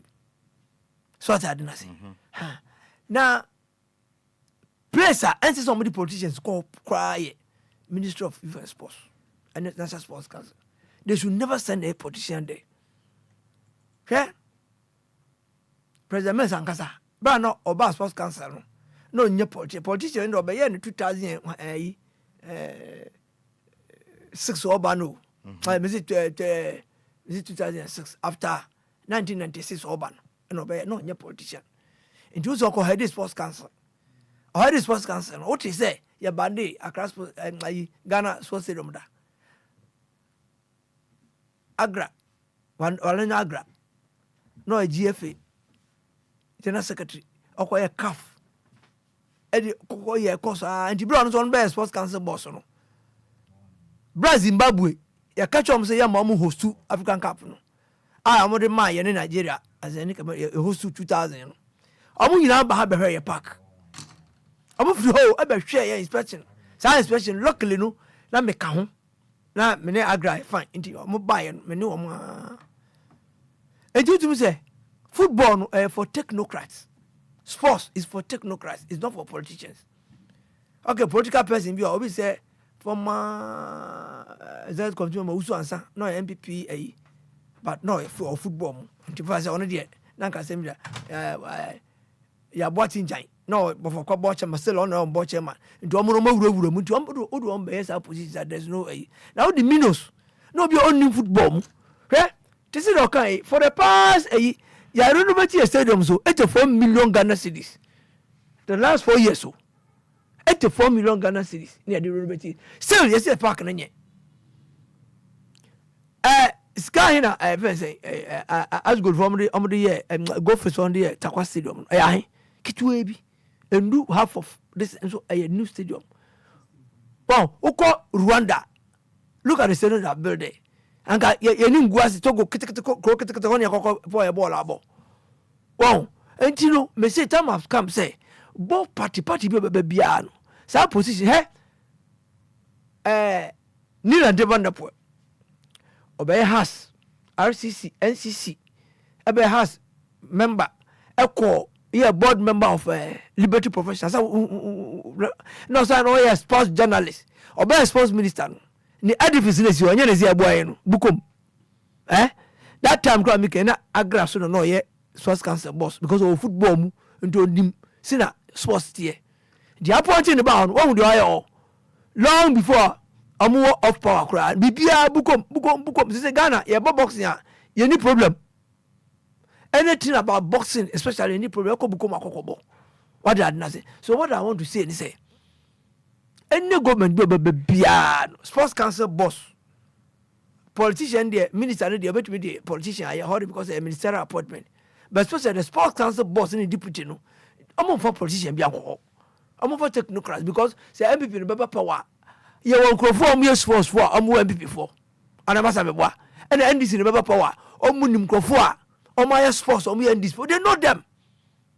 And you mamu in just say sorry makophobia no ma ba na sebi say your stadium no players no vice president come up party muskan asem repete kan pitch anka ye na kan deputy sports council boss o say Angola for no go ball no suru nya say no kan e di how many days a calf in the calf for no suru ko suru no ko je in band yana wow who the politician be arrogant politicians heady places be tiasem when people say something they say come travel no ma dwe ho no ma invite say papa alaji kan there are experts here no ma invite you then but who said who contra can say Angola for no ball no suru akọ Morocco the best pitches and I was experience the age no say waka say that means yakuba daruma I've gone to all those places here uko Morocco district parks district crap park o de ko Marrakesh o mo kuro be friend Marrakesh o mo shara building so building temano wow ko na ko industrial area na o ko su krambo a o gina ho a o hwa ana adesapa o gina o man de Spain what are na say wow look at their parks they are doing there because when say football no e be boan crofo no kwa na mo ko na o ko so a o mutimi kire industries now their place kwasa be ya mas Morocco for they show you who call Jerome who Egypt so we normal industries and for you have be running na place no me den look at upon we are bra no here footballer no enyo no na labere na team onyo tua sana wo nyo tua wo de events play ko ba ni ade so politicians no mo ba football people ye wo sports people ye wo there were so many of them different parties so they should stop the system sports can the politician control how the politician ko ni sika na kokope o need the heart for the I don't know be no nti obi aka bibia ya good no wa reply ntem na say se better ho nya adwen aka say oh ade ankofo kan di say me first stakeholders ni ehia na mu de no they won't do that. It's a disgrace you need stadium now world besides them say na Ghana for youngsters no money abro what dey yankopon or boy kokko because African Cup qualifiers and me world cup is it a world cup qualifiers Afcon and yankopon aboa ya na do we na aba first na sanga ko ya world cup qualifiers na ko lose to one match and draw man ko mu de bobo you can see Ghanaian youth any even Kwama football people cramp they are waiting to see that Ghana qualifies for the World Cup. See that I'm making statistics about how to say Ghana started call World Cups. I'm a for manya I'll call outside the country. I'm the Juma back Ghana. No my Juma outside baby. It was through this football. The World Cups are yako. And yes, someone yomo. Even to baby says dear basa mom from football. Among your parks and mine. They should make sure some your parks in your mind. Now, even cramp on when can't buy no money abrepa. Argentina, Matu Stadium, Bakumi Numi and some movie. I don't go politician comment just here. Yapa Baku, thank you, the World Cup qualifier. Says this can't come out to Mudi Yemen and Yanano. Making sure some Baku boom because your president is you Kruma. What are nothing? Your blue Kruma. You were W's Agra Okroma, your video. A cup and FIFA members. And even currently, your young boys in Libya. Way Emmanuel Newton, that's a very no. Thank you, that's a bro. Ibrahim Sanidi. So, Mupesika, Namuso, Stadium way. Others a Kumasi Sports Stadium. Others a Cape Coast Stadium. Others a Crash Sports Stadium. It is Kenya, yeah. Goody, Nadia, a Bower Cup now. Much me aye anko for ko ma lobe Kumasi Sports Stadium go above first one na ya ma kwayo but true that sobere with the influence of Nante Chimimabo. And son of my quasi and bo is in Nigeria, World Cup qualifier and I born Hannah, a couple draw coin. The people are here. I don't know we are hunting and be beyond some traps or Franco for to help them. Say stadium yes, some weird who me see your World Cup qualifiers. A year, and your mobile says come here, son. Kumasu no be ya omuye, Accra no be ya omuye, Cape Coast no be ya omuye. Ni o se FIFA for me se we nu standard be ma bo. No mu twaso. Na de aka no e chire no ma ya no ma ye. Because mu ye miensa ni nyina. Sika kakra ba mu be na ni nyina. Na fe mu na tia kotogu. Togo no mu ko ye. Africans for nkra me ampata kra ba ayo mu for ma ye. Na be ka ze nko Morocco nkonkobo. Na Saskan sa mu ko Morocco anu ba ko bo no. Enye Saskan enye ska pudu amudu be ye ayi ade nka be. Intino. See, I can say, Ghanaians will not forgive them if you don't qualify. But me person me keep bitch GF for so. Okay. Share. Sebi. Me who dey aso make anya insult. Ayi dey adwin and ayi ade ona me boa. FIFA every once almost my brand $216,000 be say fine in stadium. Omo no kan you. What prevents them?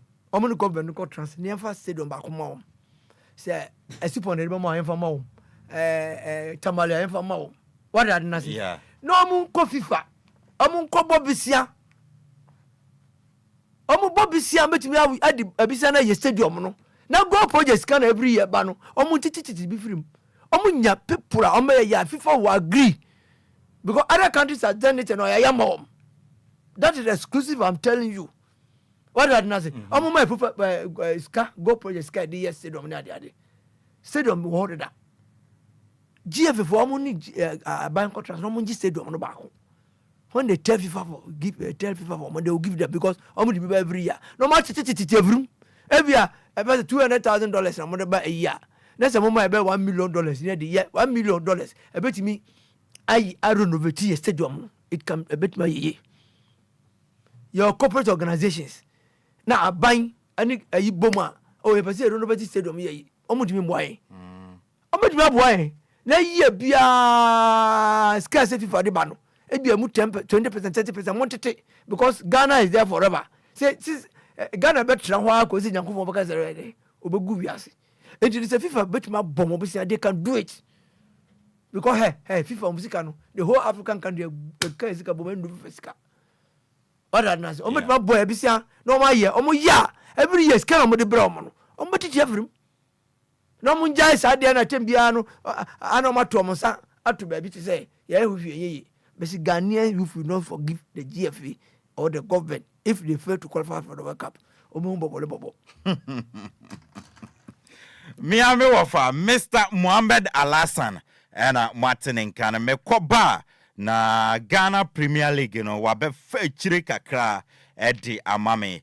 We say I'm Kobe listening to you live from Ekomok. Apakan you do all Kobe ye dasi ewo. Na miguswaka was say on the 29th of September 2024 wo Bayview Hotel Atomic Junction cry Empire Ebega Daddy Lumba enya 60 years inti ye ko celebrate no in a grand star inti Daddy Lumba a 60 birthday bash and ye so on the 29th of September 2024 Saturday Empire Ebega na tickets no are ready told ye and 10 times were turning 10 na 29th yenko shiem na yenko celebrate Daddy Lumba isan se wa yebi e di ama wiase nyina for say or two nyums for 40 years. It's not easy. We're dedicating in time the ayen nyum di ama wiase to deserve say you best celebrating war. Quote Albert Media to ticket no star 713 star 33 star 526 ash. Mesanso 80 mubium star 713 star 33 star 526 ash na to ticket no na yenko celebrate Daddy Lumba sada no ebe gigim sada no hobe de bruta na t-shirt no so no ya limited edition na ya na frena order odi no na onsabe kana bibia so aye fine o fair o se me pe Daddy Lumba assist ticket ni bi na magic ticket na wie me pe t-shirt ni so bi na t-shirt na me size say number of free order with t-shirt no 0579 284181 0579 284181 eno number obetuma frɛ na wa order wo t-shirt ne bi adwuma kuo bi omo ye nsuo omo pe tricycle riders no mo ne omo aye adwuma enti sa bobo ya na ne ties ya miensa no unim bitwi na ofie na usumi ni adwuma ya mi ni adwuma ya mesro jai sa de ne ye na bra na oni omo embe adwuma enti adwuma kuo bi omo ye nsuo omo pe tricycle riders no mo ne omo aye adwuma 0243 101321 ana 0555 05 miensa 274757 ana 0577 475343 frɛ na kɔgye adwuma yɛ na onso bibia anya kama ma 48 past 11 DL Power Sports live on DL 106.9 yeah live on Facebook DLFM 106.9 order comment in the flower ya back in kind ni nyina kama and so ediama some radio make na Bismarck edusei and so edene diaba ye dim common national issues and they are bani Ghana ye nya stadia ebebo so bo meno kasei ye nenam Ivory Coast ne oma ye friend Togo ye pacha say ye pese ye kobo yen games no ewo enu achi so no ende takwan so MC one NS ntokom dia bani o se ogitie na stadium no na omo mama manage o ma de sense NS no ese no yedi wonkomo Ghana class mienu ejina kono CAF Champions League Raja ene bobo kwa ye friend Samates omo bonne sanso na Confederation Cup CS Constantine ene insuateman bo eni daso ho ena afenso Ghana Premier League match day 3 Kotoko ene Young Apostles bo Hasselhoff ene Bechem United bo ye preview matches no Bismarck edu say emre ye ode ye ntie e ofie well Apakan medase na me ba mi wiase nyina me start to do football achi especially Ghana football no me ran ho say that say a big country like Ghana and then His Excellency, the President, Nana Dankwa Akufo-Addo, Nadama, yenya 16 regions. Previously, na 10 regions. Any single stadium, international standard. I wait me host Ghana Blasters. And I say even category C game. Say yeba football mo, you categorize matches and I say games no. Okwa category A, category A games no. BBT say World Cup final. UEFA Champions League final and as Afcon final. So games we na category A games. Osha category B a. They say Afcon quarter finals and semi-finals. UEFA Champions League knockout stage. We mo and classify as category B games. And about category C a. And now we Afcon proper group stage, you know, UEFA Champions League group stage. Now for where benya be say CAF Confederations Cup, you know. And as a CAF Champions League, and as a under 19, under 17 tournament, we move in category C games. It's a big country like Ghana. Yenya and Penifu attitude. Oh, my wemu. My born modern, my legacy, my live here across Africa and even to the globe. No, and then Ghana. Mpanifo mu di animu person mu kire say yentimi nya one particular stadium a hosti category C game. This is a country hosti Afcon da way back 2008 President Kufuor time. One. You see? Eti we no madwin wa menti ase na enkoba nyina ya na de sobo ni nyina akobo NSC fo no. Enye ni nyina na ye betimi da gu NSC fo so but omo so sometimes omo duebo ese ye ka kire omo. Enema bi ho omo ya sebi omo na omo ye ma ye mu bi se ye ntimi nka bi mo omo because ansem na enkomo ye di we no sobo ni bebre na e fa na ese nke de bo efe no because yes sika aba football mu nyina dodo na akọ efe ho se aba football e ba blasters a efe ni timi tam ekoboni don komi mente wa se osi sika ben na eba because ya ko World Cup this ekwa ban no ana aban no pa na wa ma GFA for ni bi. You're so many, I mean, sponsors say Google Blasters, Jesse Man, assistants will be a national teams na ya bind there. And no GFA na ya caretakers keke. But a bit say, for instance, a bit says $260,000 here by. Could you believe say about say you mention like boreholes for natural grasses, you maintaining natural fine grass. FIFA this everybody ukoma and some FNA can say says kano yem fine I mean boreholes for original pitches.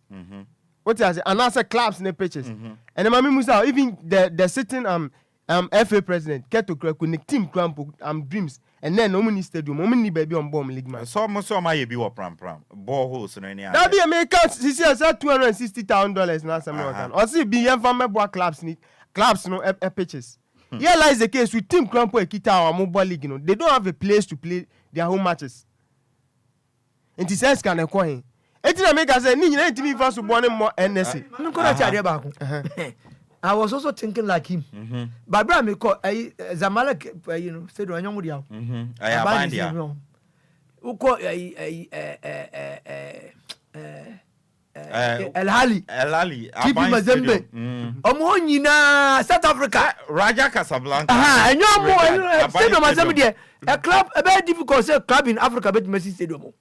Hey, capital incentive. And the stadium Mazembe dia.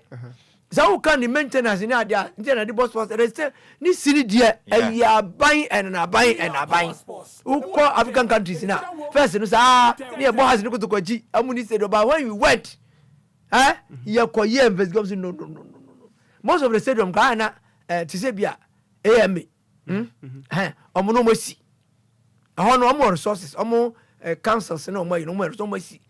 Zamalaki will be a military. To say I work when we see but I'm not seeing such a way say club no okromo no even in advanced countries in baby class 111 clubs and na omutimi e see omom stadium and the stadium see any there buying and the says car FIFA dey buy aban ho FIFA discover there or the bread AFN say young fan develop football our Ghana. Mami some GFA building no.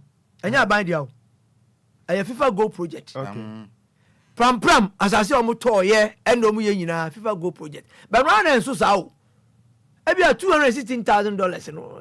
260 no. But what I think say that's cano they can use it for something beneficial. Yes. Ghana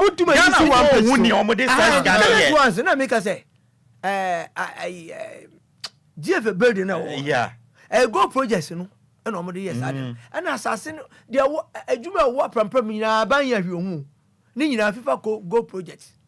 But FIFA Go project no, ma me educating kakra. Omo de ba. Omo nya ne say omo da bra me say kwawo. Attach it.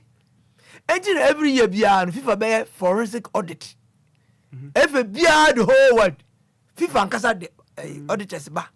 And this Omankasa no. Say be auditing no. Oh. Now 1 year dey ya bando. You grab room.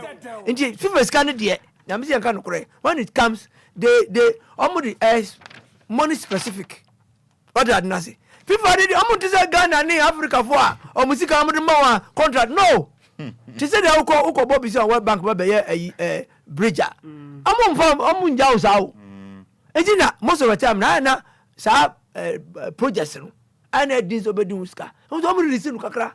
And the FIFA projects in there who boss obedi who president ko ya you. And go back Platini. Oni even FIFA president akasa. O say you don't say blatter we go put time and free. Because omo so omo be ya auditing no so omo hu bibi aboa waso be and na biskan so omo de Africa no I na shuso $260,000 enyes ka bia o enyes ka bia matimi dia ye bigger project and it na country bi Africa me pese me body because me koya you know I haven't got that permission omo jisika edisi omo de rotate stadium me fine afifa tete if you go project no bia $260,000 this year or the bar no $100 to us no matter from enter because onko eso muti ko inside but sika na mo de ba ne de endu stadium entimi yehwe okay baba ene ekobani sa Apakan metima ka say ministry on side omo bogana bro papa because say FIFA edi say ska we ba now as it stands now national stadium and various stadium o kromu and yentimi hwe so ema entimi host category C games I think say no omo boy bro. Now quick one on TNA NSA ne MC ne nsensem no menim the NSA for no say the omoji okrowem menim ade poti omoji okrowem empanifo kan say mi say emo na omko adidie no omo maya yesa kan bi gum emo na omko adidie omo maya yesa eja bi eko yo crowd your mana ana mode Accra Sports Stadium more rent out at the various programs, other programs. Baba Yara. More the various programs. What I say? Ninja no. Your hand ma close say renovation. You are renovating Baba Yara about 4 or 5 times. So, na nyangupo anda Roma. Takwa for go fields for say you too good crew so antini ye be ya de bia ebe enkai dum ama na hye monimonyam say crew ye too good so na out of some mining no ana munya property we good news yes say last time e ba ha sa handing over ne course Apakan obeka me ka chere me can no play. I said it emphatically say any kwansi e jai sa project ne ma NSC for some hwe so omuntimi hwe so NSC omuntimi hwe so omuni sa ahoden no they don't have that capacity so betimi a maintain TNA won entino MC no the American say on fan 90 form and form wo sa area ho ni nyina they should stand in no mon jade ni influence for an exam and ideally no and originally no and so mon commercial study very study ukrumu aso but because of niama munya ni yenti no yentimi en risk we so mamo yentimi risk sa facility papa we en san famamo. But I think say if it must be done right. Yenimi say NSA NSA a facilities so sporting facilities so Ghana.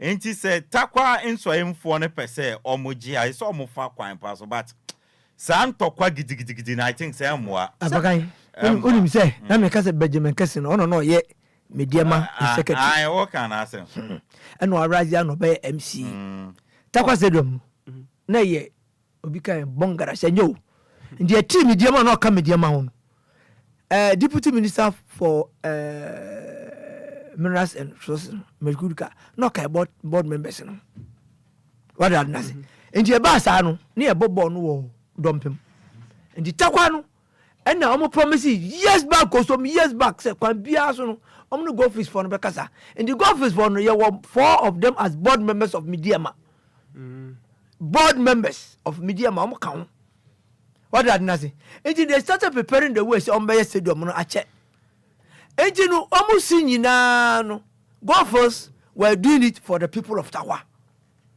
and almost say because of Mediama Saba premier no ebi ekwa Africa emko Africa first one so much man bono into emko Africa so man bono then they started this project then the man MC ni kan bibia no chess o zera betra ka say Ghana for no yanya stadium yo start bobo matches wa man kan jiro kokore MC no after you go inspection no a hot time bibia say ho toilet bibia say no say sana mi kan yo sam kofo we ye dey show mo that is the way o enti no ka say but golf is one ka say mo fan share we no mo sa just ade no mo kaka no ceremony on be show say dem buy but enu ba bia pa kana say bia no omo hand over key ne de ma NSA ma say enu de e symbolic as kokore de aye pa kana ye so Benjamin Kese no so far as football administrator or football on we hu pen he has seen so many things oka say come sipon yeah the taxpayers money yeah and no taxpayers money and no come to be so and no tea committee I been papa no dey here yo or the committee of 5 headed by James Sifia because on no yeah Mediama first chief executive and I say Ojayan on chairman of that committee to make sure say stadium no o ma hweso yi and the kind of papa ma anka wo sports council deputy sports council tra Accra and what a plan wo. Remember the MCE is an MPP MCE. What do you say? And I also hear MPP appointee or as a deputy council. Who can say I'm born with women and or just some cock up ni eyina. Omo dwan say some no kaka no say reasonable person bi ankasa. Outside o. Enti we ba ye no. Wa papa no wa ye de do. Oti committee bi some hwaso. Enti what is the way forward? Aga way forward is over friend. Maybe sana me won say over friend say I dey but you trust ni kan wan say na wo to Accra ko. No so to ba. But honorable Benjamin Kesse was for 1 year careful. On bet me up Pamono. Oh, must have found government appointee. Benjamin Kesse, papa. I'm the papa. You don't know him well. One in I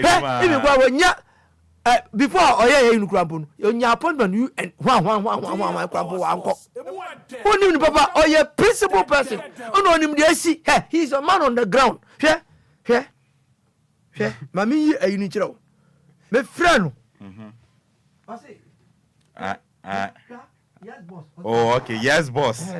I have been advised not to respond or talk again. I will call you privately after a meeting, boss. Thank you. This is Benjamin Kesse. I'm Benjamin Kesse. What are you? Oh, no, fuck by Boganya Swayo. Hey, on her brand or media man. He quit media man because of Lumba be an AI. Now, be an example. I'm or Kasana Uti ultimately a principal. Principal person. Yeah. And you don't know the papa, and he has been commended even from outside Ghana for stating say. And also, Omo Koko here talk us say, hey, say the man here 2 days ago, yeah. Oh, and yes, and they didn't go for say, yeah. Hey, Tako say no, Omo Bahombai. Media man, the idea, you did propose, and I did call go first. Media man, I did call you. I was there. Say Omo Yapakano and mom. Special corporate responsibility no fanye a banker procure anymore but MP no Mekuduka he did well because he's also a member of Mediama's board and Mediama board chairman Dr. Obin no what Talo Ghana and na go for no your money na bresu and the sponsors by the Blasters 2006 education na in the headed that Tony Obin and the Mediama no personnel no so.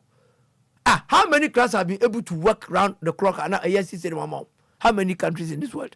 And how many and you know I say Ashgood Brahma Ashgood. Wow. And I go full since I be ama. Brahma Brass in a stadium here, be free service be free but both from into almost just stadium. You come here that out. I'm huge man will be barunim. Headquarters. Go first phone.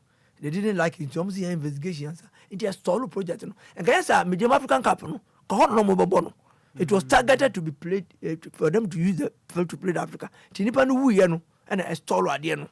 What done? This is hey, Medium has suffered.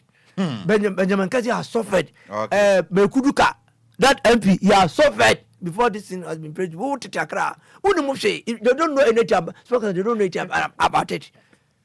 I'm saying this because I was I found Mediama. Mediama, you're only 3 founders. What did I say? And then Benjamin Kesse, and you know, me a board. Benjamin Kesse, only James management members. So I owe my dream from 2008 to the dad, I say, I see in your parkway. So they have worked on it. During those days. Now, mother da. And because of her, my brow, then I banded, they have got interest there. Benjamin Kesse on Casson over here, a committee on the bush when he be any. Wow, for me. Or from now, I'm going to post. And he has been able to get companies around there, say, contributing monies. Nanka any year piano, Roberti Stadium. Without the knowledge of National Sports Council, what's an MC? Because only some more money area. And that enclave, no, that is the only Premier Division club there. What did I say? And you committee no form their mandate is also to source funds from mining company. Mining companies are hobby, and they have agreed in principle. And you be never told you no my. Don't person come make sure say 100 years ukura Net said your moyana. What is wrong with that? Moody scanner, mobile Jim, mobile charge, mobile ma, I'm on but dance. Hey, you told me something. Hey, me say, this I mean, I'm taking DL sports on mobile Cosra, Kusi. What must I be guy? On the British Wembley. Or see, almost almost chasing on me. Almost boxing room. So Marco Bode in Uswa. Marco Parkinson. Almost 12 hours bought to add a yak of us. But sports council were Munian sending in engine. Yep, Messi. What after one of the that a twa could be war player. Oh, after I'm so much clean and crown. Yan we rake say yan no. I don't was open at Rasua. A twa war player. After I'm so much clean my supposed to be a dear dance. Papa, as more kind say, I'm on sure Wembley, send the box home. I'm on correct, I'm on Bono Park. I'm Bono Park. Oh, no, sports council for more park and run on Bono. Pass and Quan on Bono, pass Quan on Bono. What's the we are? Takwa the Anova say, I have for it to Mungo. Come go some sen. Hey, sports council. Yeah, the whole Takwa community. You go to demonstration against them. You have a park in the mom. I'm not going to ban you from coming there. Bismarck, we remember any for course in a Kakrani, I'm sorry. Apakan on the concerning baby who still Sudan game no ministry so ka sen ka mo kwa check Lagos Stadium nanka na last week minya ko media ma any Lagos City's game no na Apakan area ho say Eugene University of Ghana no mo hwe pitch na yesro man so mo hwe pitch ni because we are one of the stadia. Wafa. Skakum. Last week I was there. Lagos City's media man. I was there.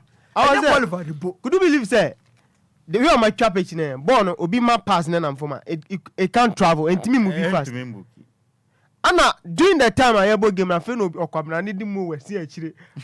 I'm the Jesus Christ. Yes you also cream. Yabo na TV coverage yaba national televisions no. Yeah telecasted game no. No be the more. I feel no be the more gina chain na train I'm say yeah serious. You see it misra. Akoba ministry no say yanko na yanko hwe say na yema calf me inspect na yema game no. Now the BB way say calf me now one thing is that calf one is about time say yempanifuo ni bi. Minyanti say me pay me checks say president CAF president say under man some few minutes some number of time period bi na yem fa nyensie nti ukọ Cape Coast so mu siesie say me hu so mo ye ba no Mr. Bawa say any kwase ka president man that so deputy wo NSO ba no say sack no where you doji mo di I think about Mr. Bawa did it and then person ka doji about 6 months ni 6 months pe as about did it 10 time crowd now no tell me no abaya mo yi nedi just because small flyer say only clout no because no a parliamentary candidate into no no be o wini enti no nipa ko candidate in there so tra what is this don't you know about 6 months no be say no ma send crown na oba mo boss ayi ba ayi ni nyanya tumi say abrese no mo bo no adna papa no to no mo o keka nsem hu kire bo no na say to yam pia ana we na usa friend usa don't you know about crown kasa. But this one, Ghana 2 clubs for Africa, Ghana Premier League 2 minutes. Well, I think say Samates has seen Mark Raja for no respect too much because game I share last week at Crossport Stadium. I think never close game. Going forward, Raja team when your team be more form because your previous 5 games so my boy. I'm on share uniform be I think say 1 win Penomania. And on my PK drawer. In the respect ni ehuna share Ghanaian players ni mo kobo against this North African countries now. Eso mu from they say football movie from when na powerhouse when they say because Comoros we timi kan James Enka Comoros BBC a share ni mo aka Comoros be share African Cup. And can Nigeria betimi ni abo at anya draw. It is say ehunu and omo ko look at omo coaching after the game post match conference interview be here. I see a pitch way and yep bobo. But we are going to meet them in Algeria. And then I said boys nature say born talent no we are all here and Barcelona at too far about for 3 players our. My auntie say promoted 2. aba team A no omo ye training. And you know, Samatex, this is the time our players they should excel, they should advertise themselves to global world no. Omunye hunne sa na man from omo ni bon sin bia. Ya kwa afcon hu performance omo daddy. Ya World Cup hu performance Ghana ye daddy. And you know, the American say mpanifu tie by now omo monitor show no. Omunye hu free boys ni mu na omo ko din kunim. Kasa that some confederations so CS Constantine and so atrama mo dey burden because Chrome cry be both two na ko ho dey burden but me believe say Samatex so betimi police surprise this afternoon. Okay wafa papa we dey wishful thinking and but only some goalkeeper no on am captain of the club but on say the worst performance Zamalek for no almost if the club or started that ball the worst performance in Accra match no West so consider two now agba na ball na share the goal session of train pedigree that guy no and so on the reti some respond to say oh we go ball kra and e ba say Zamalek upompo Ghana any bobo kra bobo no their home ground forget has them go to kra no everyone has them go to kra dreams go dreams me say forget and I draw them dreams am go jam draw na am boy 0-0 and am go 0-0 still am free Samatex can come 0-0 boys omni bobo ehu na show African Cup ehu na African Cup no ye wo kwan bi e boss African Cup omo ben omo no my advice Ariza ko take here na etimi win 2000 African Cup no omo see 98-99 ye players no omo boss in 2004 no Ariza ko omo catch no ho Egypt so omo team no bobo dem mom say ni anse na etimi win African Cup no bonus akake chale Alaji ni kan ko kan sembi say ko kan sembi to so say wayside football no anya 90 minutes nko nyama bebe nti we dey omo mra na omo meye preparation ye na omo next time but say Egypt and omo be je okura bo Ghanaian clubs dey bia omo komra me preparation yeah necessary has ko anso me win first African Cup 83 there first one Ibrahim Sane captain ekoy club bia ni wiase a oba first a betimi win African Cup Egypt Zamalek count me and had want me che obo has e be win here no ye ko 1 2 3 asen club bia ni ho at the records of cup.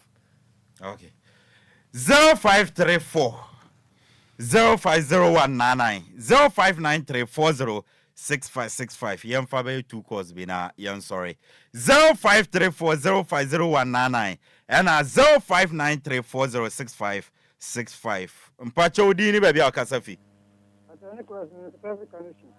Nicholas mpacho ntio mpacho me tena jafa park ya amani se on se kwaje akwade de mentiase because half so ka bo maze to ka bo gwase sa you are put on year or park so be seen still a come to never catch for any number ya bo I na park give me I think to remember mo pass park ni mo bia no ye no na akwa for me yes so be because I am saying me me ko no me so be ya mo ka me na kan te medase enso ewo Nicholas mpacha odi ni ba bia akasafi ya fe vim se da tare mpacha se ya frozen Vim.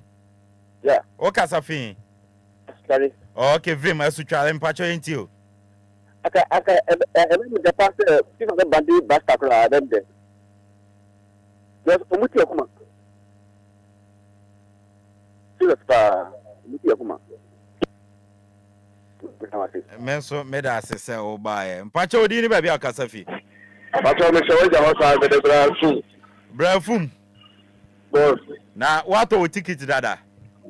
No, we need to dada.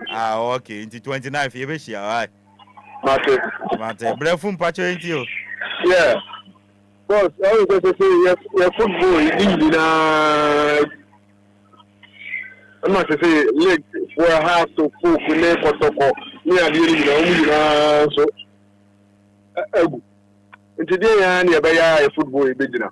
And Mr. Sanka efero eko betumi a eka yesika ne ade o man kasa so manage me parks na ne ade de man na sika ne se ne be de brain se dem so ya yetumi brain every e be bi obi to aso yate obi beto aso mpacha to aso ma me why Apakan yes I me feel you me yada obrucha Apakan to China new agigaro oh chairman yentie we now what o ticket oh so Apakan bi atro me Sunday mi jam de kwa man ya be hwe ni why ana Apakan yes sir na you was sports minister Okroma there you will be honorable Mustafa Yusuf oh that was your sports minister sir oh that one na say man agri minister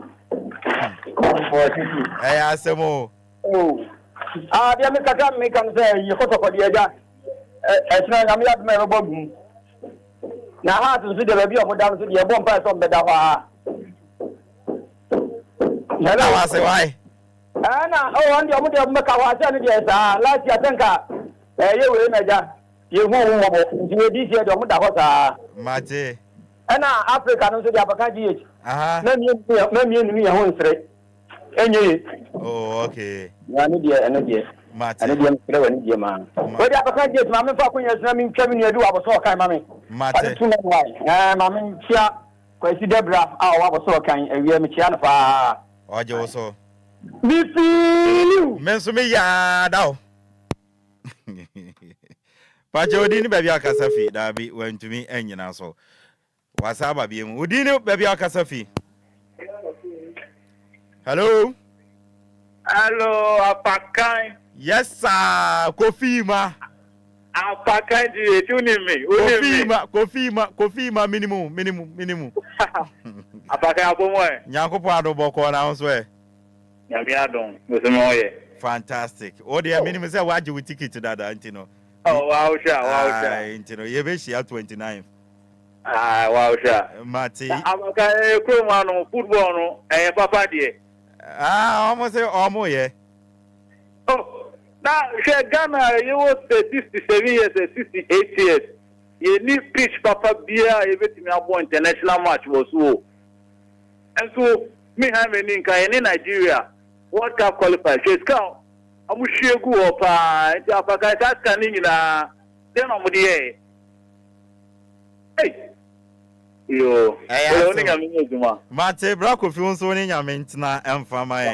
ya da se pacha to aso ma me Apakan ji yes sir apomo nyankopo adom boko na pacha wonso nyame adom ekura ya da nyame ase say I kinie I don't know that oh my powder da ma ore mo ni sa ni kwa so so ma so dia na ka me ni na mama da na ya chimika Matias e me hwe wani you want to say ka so ko say ga say football na yo Ghana ni de nyame ni kure ni say ase you ni ho na ya 3D o se den enti ni Apakan ji di bisawo the first minister Okroma ai obi Mane ngane kese mate men kan kese why mate echiri why fa chodi ni baby akasa fi Apakan Fatini Kukumpe Fati Kokompe ya na Kukumpe mate Fati mpacho yenti we ene de ya hu Ghana Ghana ko match ko we yehu wa we Ghana pevu mo wa now no mo say I'm your leadership papa de. Hey. Okay. Vankano is into us. Okay, so we will be a problem. Empire bonds the house wounds in the Martin and Cow man. And then I'm a Mr. Mate has for that was why. Okay. And Pacho didn't baby Akasafi. Gaman tradition Akasai. Gaman tradition Akasafi. But the tipper driver others. Oh, tipper driver others. But I can't better mechanism, house of folk. And when the photo, I be good anymore, and a man, a similar courier, the another way of medicine, or more Macano. About more, as soon as outbound, I saw Mutan. ko samwodu aba be take up si amamo monti me anhwe ne so eka kire nse e obi nyansa na ode ye yi ya no man ko pan ko tibo de chewo de a o monti me e survive o mon ko pa ko tibo de chewo kaka me kanu se wato ticket dada bajo se wato ticket ni dada daddy Lumba 60 birthday bash no me bajo me nim baby I want me to be ya be no Bayview Hotel wa Atomic Junction kra enti no me de code no be ma no wato de na ya hia o why bajo apakan na go bon shira o amen apakan she say amanta mo chedi kanfo aha o ko so ko enim sa wate amen o bia no betuma support kwam ajinyame amen oni nyame nyaduma amen onso ni nyame ntina me da se pa bye me say has for omon kopa coach body chawo mate on kopa ne chawo mate that's it me so me da se rapeni enti okay mama mfa last one na yeah sorry so 0534050199 and 0593406565 memfa last one na yeah sorry so na DJ Marion embe boy nyomde sa mama mfa we dabi wentuma nyina so yam fancy wofa yeah ko se won buhano o ya ma high number 1 in Ghana me da se wofa because if you last week guest on buy Rebecca when ma me amini pa kro ba kra ye ko eduma say and say ye studio dey ye the compare ko for dey baby ave endi say guest no start nenya top footballers ni ade I'll help in that no almost start ba na top administrators ni ade nyina be kasa o be do be no te say na pa no ka no ye besre daddy Lumba me ya appeal am tia okay I'm making sure say man chin ko sports no mate na se sia no sports no so odin dida but say no first paternity no so I say omo ya I say papa we omo ya ambassador in sports e bi kura say na papa ne ka no ya ade a wate bebre no all kan it is happening people are saying it yeah and you know because see apa e ko Germany na e ko Britain akọ na daddy Lumba sports ambassador e ko seeking for fans yenya mubenya daddy onye ni package o mubenya daddy di na no tumu kwa sponsorship no mubenya when star 713 aha mame star 713 star 33 star 526 ash what dial na what to ticket no na wo hwe na ne to no ebeya o tenten kakra o de bra DLFM you buo ni ani die kwan so ne yesrew o de bra DLFM ye wo Accra Agbogba Junction ne Wisconsin na die nimhwe enti no ye beto ama na bibia kama next week by this time ye pon ye na by this time na set up na ekoso enti ye pon sports next week by this time ye be dika call ne akohwe set up na ekoso ne ade na next week by this time na set up no ekoso gidi enya sam kweto enti ye fi ha na no ye be call ye be kwa kogina mu wai menso kra me wo fa be kwa kogina ai because jenja mji we nu eja ehun say ase e kasa o hanji no awon for so from so e say di numbers na den so to so okay enti no maji say be na anjo de ko to so ye da wase mami nchi aminua no champion Benito yasi yonko bi chi onua na system no no wafa yawo ni papa power system no serious because champion Benito mean to mean cancer bebre but o enipa papa nyame nshira no pa Tuesday so your pasa me ti ni nyina on Ebenezer Amuzu na me say na mu yi Ebenezer Amuzu mi ni apa okay Let me TV. Oh, remember, na do buy them, na do. Why am boni? O say ade. Let me say na Apakan no nte na one bomb bani.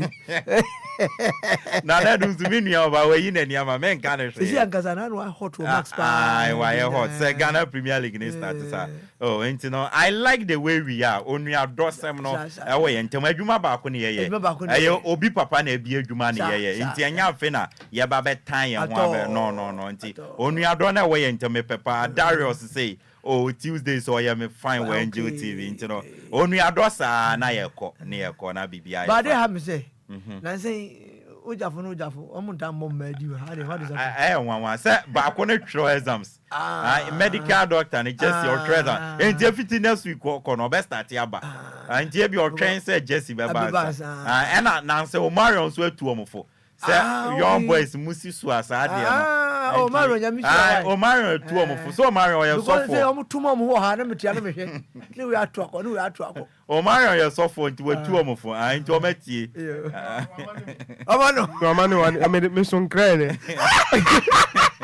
But this one here ko. Nti yakọ na Jesse. Say na ni aka na. Wa me son kra. Ese your son kra so ni komu. I say Bugri Wilfred or Kaswa aka City Boy. Bugri Wilfred. I see Odini birthday 19. Yafa akonya we so na ehwe no. Nti Bugri Wilfred baby a obiano. Happy birthday and come away every Jesse. Dodo na friend is Super K. Meaning they talk about this Super K na there. Your friend is Super K and you know, Bugri Wilfred, aka City Boy, our worker, so a fantastic happy birthday and come out. We every Jesse. Now, ya connected, Mechame Papa, Mr. George, do say J, or Monita show no, via Facebook. Okay. Fantastic good afternoon, community. Apakan no. Mate. Enti abusia na yakoi, birthday wish, you the ban one year penomu buefu. Enti mama menya mama, because a tear phone into near one to be Nani bibi dini birthday no send the bar. As he say, yeah, one said, Daddy won't turn out here for a chre no nintino. Young so a tear for your own drop until Marion. Yeah, you may mammy now man for birthday in a young fan sorry so. Now wait for me, I'm a bra penny or your bra preco pet your friend or a Mr. Amponsan or Achimota. Na neba enter for. Yes, Bakudinde. Kendrick Nana ata upon Amponsa. Ena bakunsu dindi Kendra ata ohima upon Amponsa. Inti Kendrick Nana ata upon Amponsa. Ena Kendra ata ohima upon Amponsa. Mwanya 2 years. Nyami admo chna 22nd September na mwanya 2 years. Inti from mo papa Mr. Aponsa Achimota or say or wish him happy birthday. Nyamin Shramo Monye Kesie na Bambo Adum Injrebia Efinyanko Ponsem Enguma Brabo so enter for there me tapu into this blessing me be pa into me tapu into this blessing into no Kendrick and Kendra from mo papa Mr. Ponsa or so wish him happy birthday Nyamin Shramo na onyamo kese enso ewo ena afenso no Marabel Inshiraba Jambia Amponsa Oko School of First Fruit International School ewa Sapeman Accra inti from o papa Mr. Aponsa or say Yenresho happy birthday when you're 4 years inti Marabel Inshiraba Jambia Amponsa of First Fruit International School. I was Sapeman. Happy birthday and come on Yamin Shrow na onyo kese na onto nkwandem enso wo na ompejao na bibia enso enya fine and fanfio. The next one yen ardent listener any follower our akwatia the Diamond City. Your friend Abdul Salam Bosingwa ewo akwatia Diamond City na ene na woda Abdul Salam Bosingwa ni image na eda Facebook no so na Abdul Salam Bosingwa Tuesday no oyemi show brutal na no menini nyina ye September born otie DLFM no hwe DLFM no spread yen edman crofo Inti wokɔ akwatia de DLFM ya gentle ha ewo. Inti Abdul Salam Bosingwa, you are a brother man. Oye mi nua preko pe. Nyame ya adoma ochina your birthday. Happy special birthday to you. Nyame nhyira onya wo kese onto nkwanem. Akuma pane kita onyankopon nyina so emfa nhyira wo. Nea wo hia wa brabom bia no onfandomo na ontutu wanamonsie ombo watamfo anifrae wo na ompejao. Allah bless you. Eno ye Abdul Salam Bosingwa ne die eno no ewo ena Bismarck yen driver yene no ewo fidua mu ha. Bismarck yen driver yene no wo fidua mu ha.